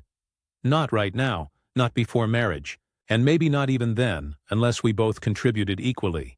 Her financial situation is a little different than mine. Emily works full-time but hasn't had much chance to save, between student loans, a lower-paying job in education, and some past financial mistakes. She doesn't have a ton of money for a down payment or big investments. I said I wasn't planning to charge her rent, HOA fees, property tax, or insurance. She'd live here rent-free except for groceries and utilities. I thought that was more than fair. But she disagreed. She said living in my house without her name on it would make her feel like a guest, not an equal partner. Family dynamics. Here's where it gets trickier. My parents have always been very upfront about the house money. They told me, "This is for your future stability. Don't squander it. They would lose their minds if I just handed over half of their gift to someone I've known less than a year. And honestly, I'd feel the same way. Emily doesn't know all the details about the gift, just that I had help with the down payment. She assumes it was normal parent support, not decades of savings and investments. My brother Michael actually told me flat out that if I put Emily on the deed this early, I'd be insane. Hannah, on the other hand, said she kind of sees Emily's point, that women often want some form of security in long-term relationships, especially if they're planning to give up renting elsewhere. The proposal. Question. Now I'm stuck in this weird limbo. I had every intention of proposing to Emily in the near-ish future. But this conversation is making me question everything. It's so not just about the house. It's about values, security, fairness, and whether we're on the same page financially. I don't want to feel like I'm being manipulated into giving away something so personal and valuable. But I also don't want Emily to feel insecure in our relationship. And I'll be honest, a small part of me worries that if I did put her on the deed and things went south, I'd regret it for the rest of my life where I'm at, so now I'm here, torn between not moving in together at all until this is sorted. Moving in, but standing firm that the deed stays mine. Proposing anyway, but risking this fight exploding later down the road. Emily and I love each other, but I can't shake this pit in my stomach that maybe our financial values don't line up as well as I thought. And now I'm here asking strangers on the internet, am I completely out of line for protecting what my parents helped me build? Or is Emily justified in wanting that sense of security? Because right now, I honestly don't know which way to lean. Update. My girlfriend wants to be on the deed to my house before we're even engaged. Hey everyone, I didn't expect so many people to weigh in on my original post. I read through a ton of the comments, and honestly, it was overwhelming but also eye-opening. A lot of you brought up angles I hadn't even thought about. Some were blunt, very blunt, but it forced me to take a hard look at what I actually want and what I'm comfortable with. So here's where things stand. The immediate aftermath. After posting, I sat on it for a few days before bringing it up with Emily again. She noticed I'd been a little distant and finally asked me point blank, "Are you having second thoughts about us moving in?" I didn't want to blindside her, so I was honest. I told her that her expectation of being on the deed before marriage made me really uncomfortable, and that it felt like she was asking me to give away something that isn't just mine. It's partly my parents' legacy, too. She got really quiet, which, if you knew Emily, is unusual. Normally she's fiery, opinionated, quick with a comeback. Instead, she just said, "I don't want you to feel like I'm using you. That's not what this is, the real talk." We ended up having one of those 4-hour everything on the table conversations late into the night. Emily admitted she'd been burned before her ex, Jason, had strung her along for nearly 6 years. They lived together, shared bills, made future plans, but everything was in his name. When they broke up, she walked away with nothing but her car and some debt. She told me, "I don't ever want to feel like I'm disposable again. Like I could be erased from my own life overnight." Hearing that put some of her behavior in perspective. But at the same time, I told her that protecting her future can't come at the cost of me gambling.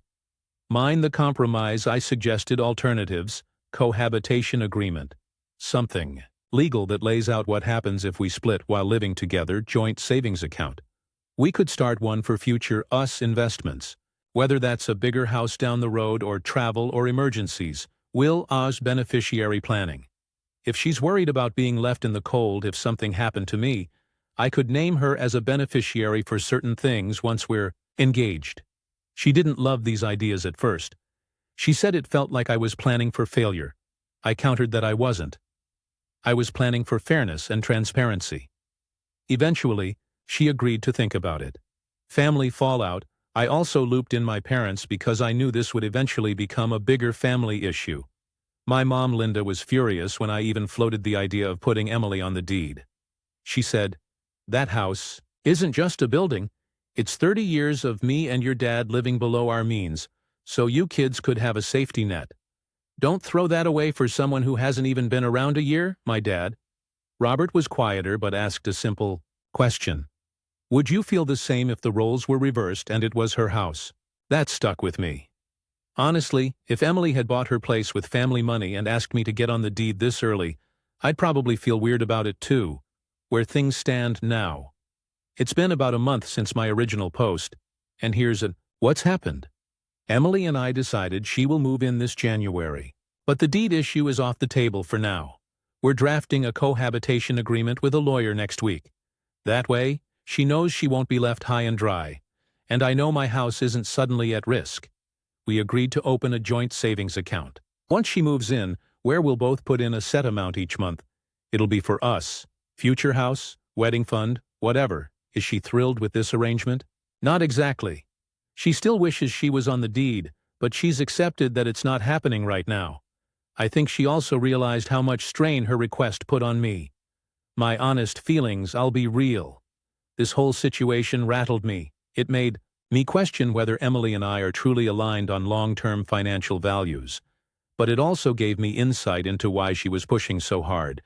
And it's not greed. It's fear. I still love her. I still want to marry her someday. But I also know, now that money, security, and fairness are going to be ongoing conversations for us, not something that resolves overnight. So yeah, that's the update. Not as explosive as some of you might have expected, but for now, we're moving forward. And who knows? Maybe a year from now, we'll be laughing about how close we came to blowing up over paperwork. Or maybe this will keep being a sticking point. Time will tell. Final update. My girlfriend wanted to be on the deed before we were even engaged. Hey Reddit. It's been almost a year since my last update, and a few people messaged me asking how things turned out.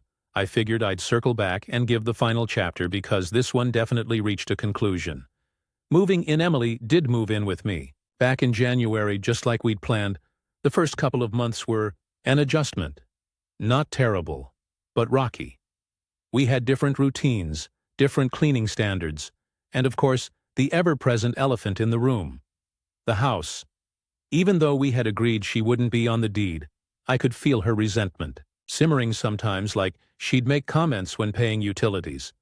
Feels weird to be splitting bills for a house I don't technically live in, I reminded her. You do live here, you just don't own it. She'd roll her eyes, and we'd move on. We went through with the cohabitation agreement. That was probably the smartest thing we did. It gave her a sense of security and gave me peace of mind, but it didn't fully erase the tension. The engagement. That didn't happen, originally. The plan was to get engaged later in the year if living together went smoothly. Well, it didn't by summer. I realized that every serious conversation circled back to finances, security, or ownership. Emily wanted a joint checking account for all expenses, wanted me to revise my will to make her the main beneficiary, wanted assurances about our equity. I tried to meet her halfway, I really did. But there was this underlying feeling that she saw me as a package of stability first and a partner second. One night after another fight about whether she was building equity by living here, I finally asked her, Emily, do you want me, or do you want what comes with me? She didn't answer, she just cried. And honestly, so did I, because I think we both knew the truth was somewhere in the middle, and neither of us wanted to say it out loud. The breakup by fall, it became clear we were forcing something that wasn't working. The love was there, but the trust wasn't. Not when it came to money, not when it came to long-term security. We ended things in October. It was mutual, civil, and heartbreaking all at once. She moved out and got her own place. We both cried the day she packed her last box, and she hugged me like she didn't want to let go. But we did. What I learned. I've spent the last couple of months reflecting, and here's where I've landed. Money issues don't disappear. If anything, they amplify over time. If you can't see eye to eye on them early, it's only going to get harder. Security is important in relationships, but it can't be demanded. It has to be built through trust, not paperwork. I don't regret protecting my house. My parents sacrificed for decades so I could have that start. In life, giving it away out of guilt or pressure would have been a mistake, and maybe the biggest lesson. Sometimes love isn't enough. You can love someone deeply, but if your values clash on fundamental issues, you'll always be pulling in opposite directions, where we are now. Emily and I don't talk much anymore, though. We ended on decent terms. She's dating someone new now, yes, I know because mutual friends talk, and from what I hear, he's more aligned with what she wants financially. I honestly hope it works out for her. As for me, I'm still in my little 2-bedroom apartment, still working, still living my life. And while the breakup hurt, I feel lighter now, more focused. I'm not rushing into another relationship anytime soon, but when I do, I know I'll be upfront about boundaries from day one, so that's it.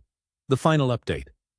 Not the happy engagement story some might have expected, but honestly, it's the ending that needed to happen. Thanks to everyone who gave their perspective, even the harsh ones. It really did help me see the bigger picture.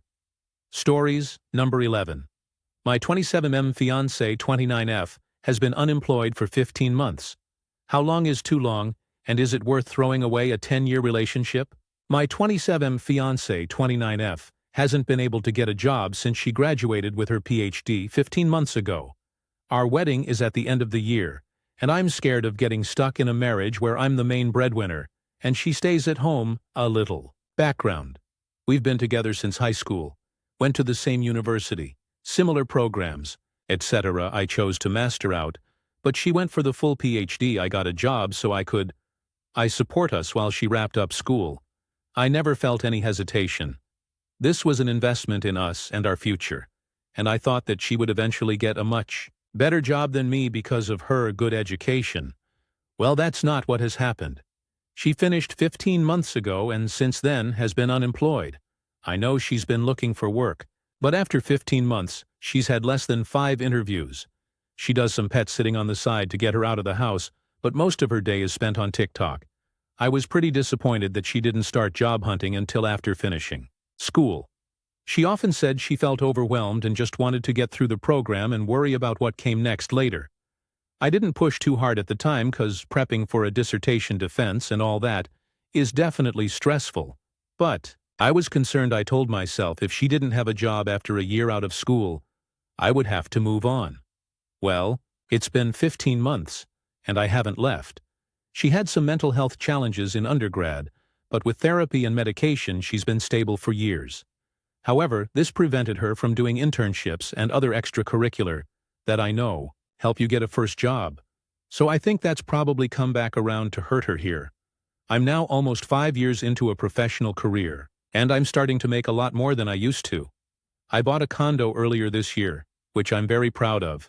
I've been paying for all our expenses, her student loans, and her car. I'm just worried about being taken advantage of. I have a decent salary and I own property. I'm scared if we get married she'll feel less motivated to keep looking for a job. If we have a kid she'll probably end up staying home, and by the time she can go back to work she'll be years out of school with 0 experience. We've been together for 10 years. She's deeply ingrained in my life. We have a lot of inertia behind this wedding. I can't just throw away 10 years because she can't get a job, but how long is too long? ETA. Our education is engineering. Her PhD is in engineering, ETA 2. Sorry for the cliché, but wow, that was a bit more traction than I was expecting to get. Thank you for all the feedback and thoughts. I'd like to address a couple of the common topics I see before I go through and respond to individual comments. I did an abysmal job conveying the very important concept of, I love my fiancée. I do in fact love her very much. I often tell her I love her and I'm proud of her, and that I'm especially proud of her for continuing to persevere with her job search after such a long time. She's a very ambitious and intelligent person, and she impresses me regularly with her resilience and determination. We have a very close and loving relationship. Weekly date nights at new restaurants, outdoor activities, little adventures, vacations, you name it. We have indeed talked about this a couple of times. There's been a few come-to-Jesus conversations, and there's also casual day-to-day discussion of the situation. The first big talk was maybe 6 months into the unemployment, where I sat her down and explained I absolutely needed help with household chores, and she absolutely needed to get some sort of job. The pet sitting came out of that conversation, which I think has been a step in the right direction. The household division of labor has improved significantly as well, and I no longer have to come home and do the dishes before cooking dinner for us. We are very aware of the current job market. We don't live under a rock. I will, however, argue that the current job market was not the job market 15 months ago, or even 8 months ago. Not to say it's not very difficult. I'm fully aware I think it's very reasonable to be concerned if you're about to marry someone with no or very low income. It's a massive financial decision, and it makes sense to think about it critically. As for her personal state, she's obviously upset and frustrated. She knows it's taking longer than normal. I am supporting her truly to the best of my ability. Her daily routine is basically waking up, scrolling through Indeed, LinkedIn, etc., and applying to any new job postings. Like doom scrolling, but with the fear of never getting a job. I'm convinced she's putting in the effort she's able to put in. I'm not saying she's grinding like 10+ hours of ghosted applications per day for over a year, but she's definitely applied to hundreds of positions. She's picked up a fair bit of negative self-talk, and will sometimes comment on how she feels like a waste of space, or a failure who'll never accomplish anything. I am quick to point out, this is not realistic. I have assured her many times that money doesn't matter, and that we'd still be together if we were penniless. I have never implied or suggested that I would abandon her for not getting a job. That's just internal monologue crap, probably a bit inspired by the stuff she says when she's feeling down. The original post is almost exclusively my internal thoughts, and IDK, I guess I was just spiraling and freaking out a bit. I'm a bit anxious, and I think I'm just catastrophizing. A lot of the comments telling me to just dump her kinda scared me straight. I really can't do that. That's crazy talk when someone else is saying it. In the grand scheme of things, we're fine, even if she never gets a job. It'll be okay, 'cause we'll still have each other. I make enough for us to get by. It would be nice to have a second income for her loans, etc. But it's not the end of the world. I'm leaning towards continuing to hold out. I know something will eventually come through. Stories number 12. Ada for shutting down my wife's party favor idea? For some context, the story starts last year at our 7-year-old son's birthday party. I, 32M, and my wife, 32F, held the party at our home.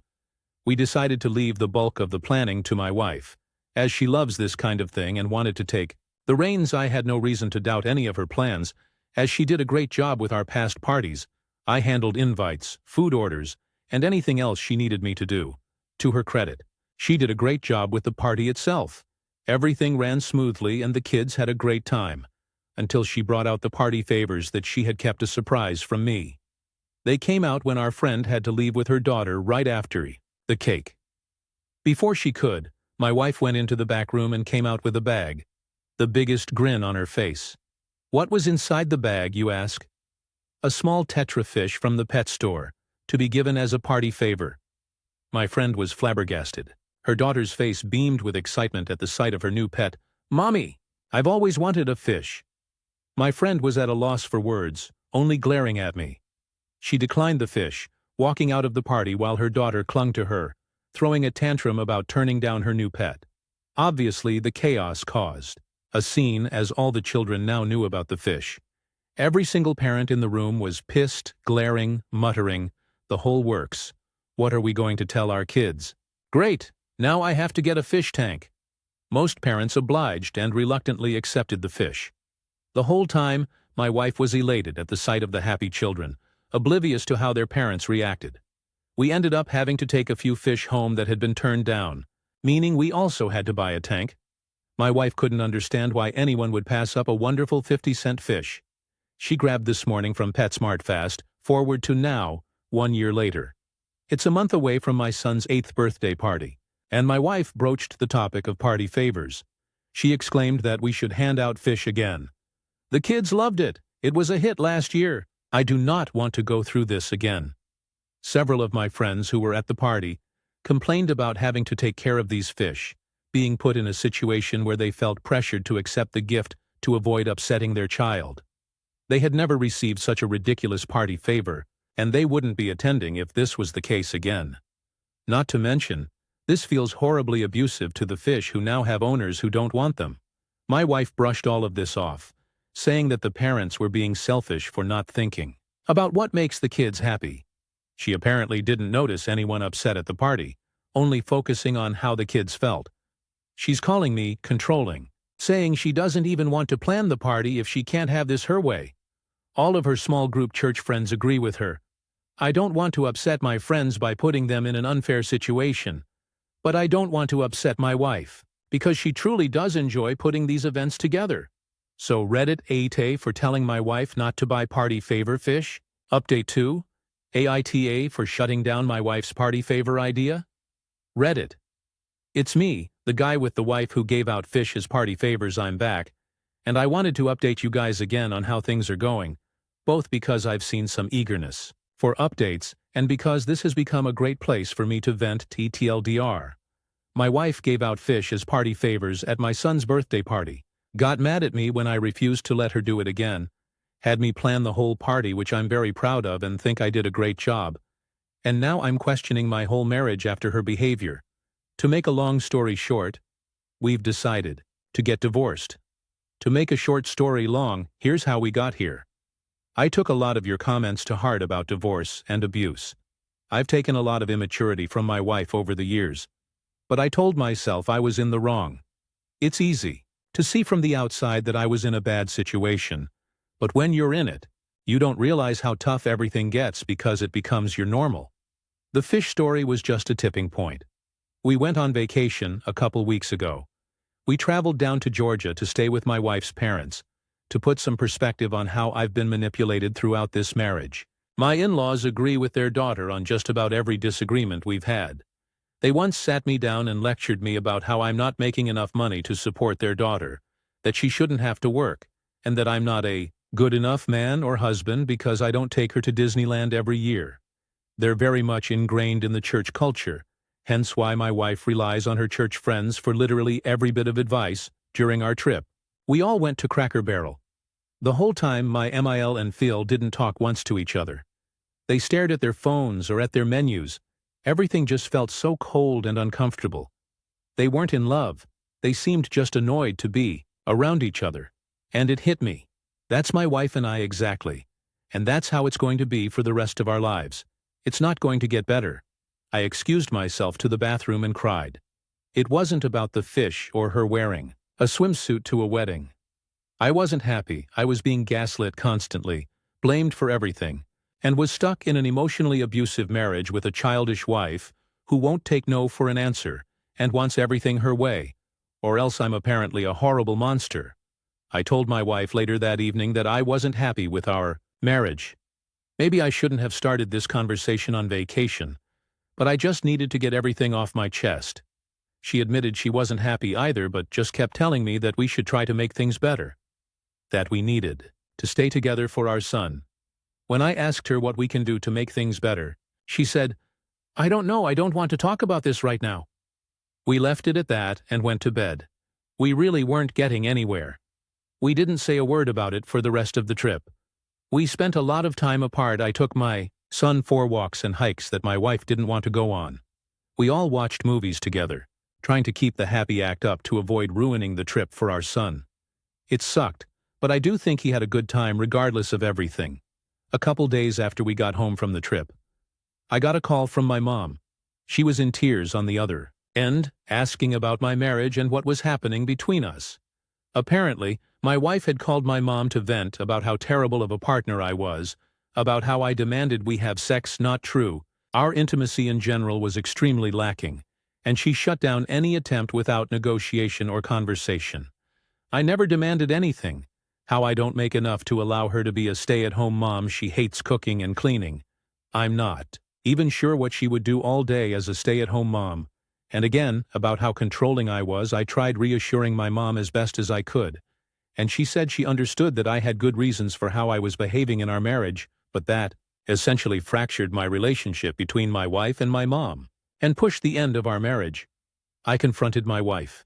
It wasn't this big, dramatic, emotional moment. I was just done. I was apathetic, hollow. I felt nothing for her anymore. I told her, "This is not how a person treats someone they love. Do you even love me?" After a long pause, my wife said, "No, I honestly don't love you." And in truth, I didn't love her anymore. I ended it there, telling her, "Fine, we're getting a divorce." And all she said was, "That's your decision, if that's what you want." So that's where we're at. We haven't started anything legally official yet, but we're on our way. I'm sleeping on the couch. She's declared she wants to keep all the pets except the fish.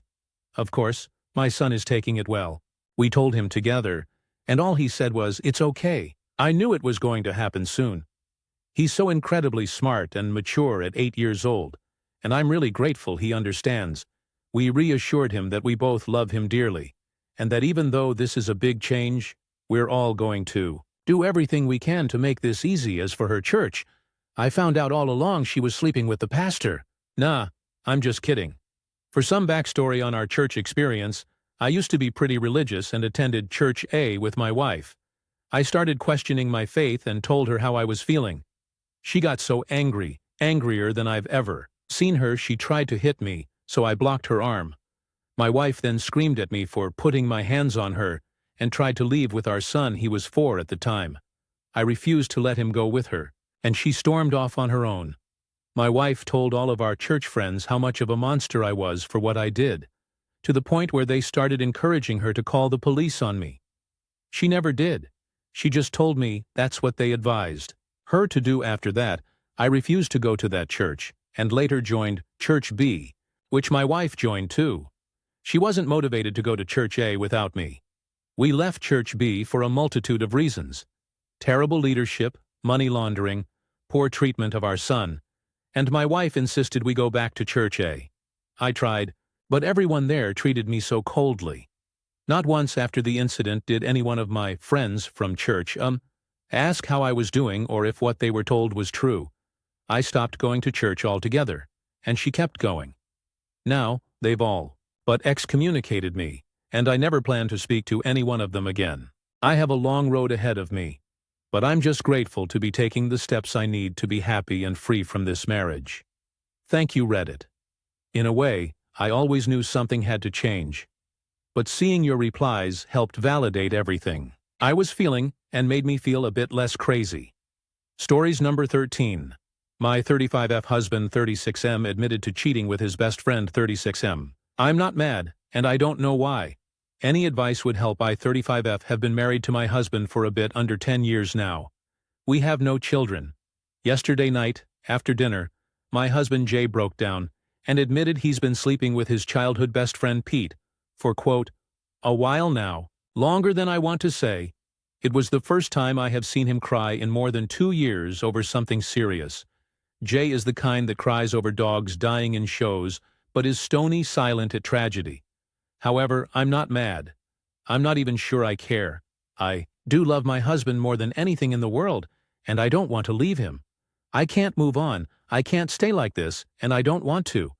But Jay has said he won't stop seeing Pete, no matter what I choose. He's sorry for doing this to me, and he has said he loves me, and I'm his wife and heart. But Pete means the same to him. Basically, he can't choose. He loves us both. It falls to me to choose, and I don't know what to do. Honestly, the bit that hurts the most is the fact that Pete is a good friend of mine, but he couldn't face me himself and instead let Jay break down in front of me. Sorry. This turned into a rant. Any advice would help. If anyone's gone through something similar, TLDR husband cheated with a friend. Wants me to choose between staying with him and him continuing to see his affair partner and divorce. I can't choose without advice. I want to stay with him. I don't feel anything about this affair. Honestly, edit. It's come up a bit, so. My husband has been openly bisexual since before I even met him. Peter is bi or pan? He's dated guys and girls and other in the past, no one in the last 3 years. To my knowledge, I'm straight, edit too. Since apparently I have no self-esteem, I guess I couldn't possibly have 4 degrees, a PhD, make roughly $120K a year, be the main provider for the household, run my own business and go to the gym twice a week. I know I look good.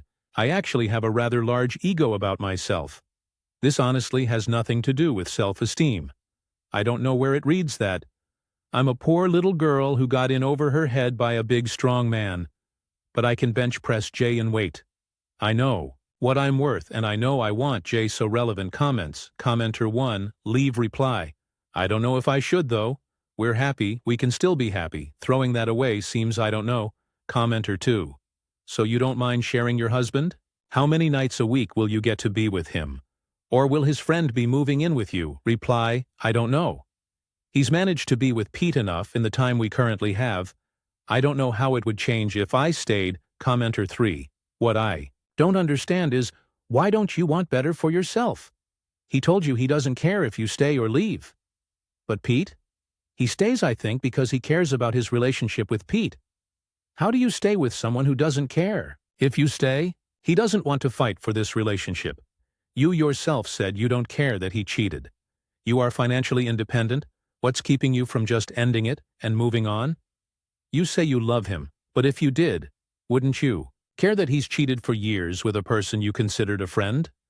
Wouldn't you care that he's chosen his relationship with Pete as the one he can't let go of? Reply, must be how I wrote the post. Sorry, Jay does care, he just can't choose and doesn't want to force me to choose. He's staying at a friend's house. Not Pete's. I double-checked, he's staying with a married couple of lesbian friend we have, so he's not cheating with them right now, so I have the house, and quote, as long as I need to do anything, is it bad that I don't really care that he cheated? I have some heartache of the lies and who it was with, not that it was a man, but Pete. But the actual cheating itself doesn't bother me too much, and I honestly think I could just move on, ignore it, or somehow work with it. Update, after reading all your advice I chose to ask for space, which he J36M freely gave. He was staying at a friend's house when I called. I couldn't face him yet, and asked. This helped to confirm what I already knew. He was indeed staying with our mutual friends. A married lesbian, both 36F couple. So no, he didn't run to Pete 36M. As some of you thought I was leaning towards separation, after reading your advice. Well, a few days after I requested space, I decided to ask for separation officially. To cut a long and ice cream and tear-filled 3 weeks short, I caved and called him. I did not beg for him back or anything like that. I asked him out for a walk, and we had a long talk. It was a fair while ago, so I can't word for word type what was said, but it boiled down to this. Otto, I still love him no matter what. He still loves me no matter what. 3. He loves Pete no matter what. 4. He does not value either of us above the other. When he spoke about me leaving but him not leaving Pete, he was giving me an out more than anything else. Jay would be destroyed if I chose to leave, but he didn't want me to stay, if I truly didn't want to, which is why he didn't beg for me to stay. After this talk, we stayed separate for a few more days. About 7 weeks ago, Jay moved back home and Pete came over for dinner. That talk was longer, harder, and contained more personal details that I do not want to share here, but the points were as follows. Jay and Pete have not been together as long as I feared. It's about 28 months, not since they were teens. Pete truly didn't want me to get hurt, and he was the one pushing Jay. To be honest with me, Pete is gay, but he dated girls in the past. Neither of us are attracted to each other, and we are not together. We are all going to individual and couples and group therapy.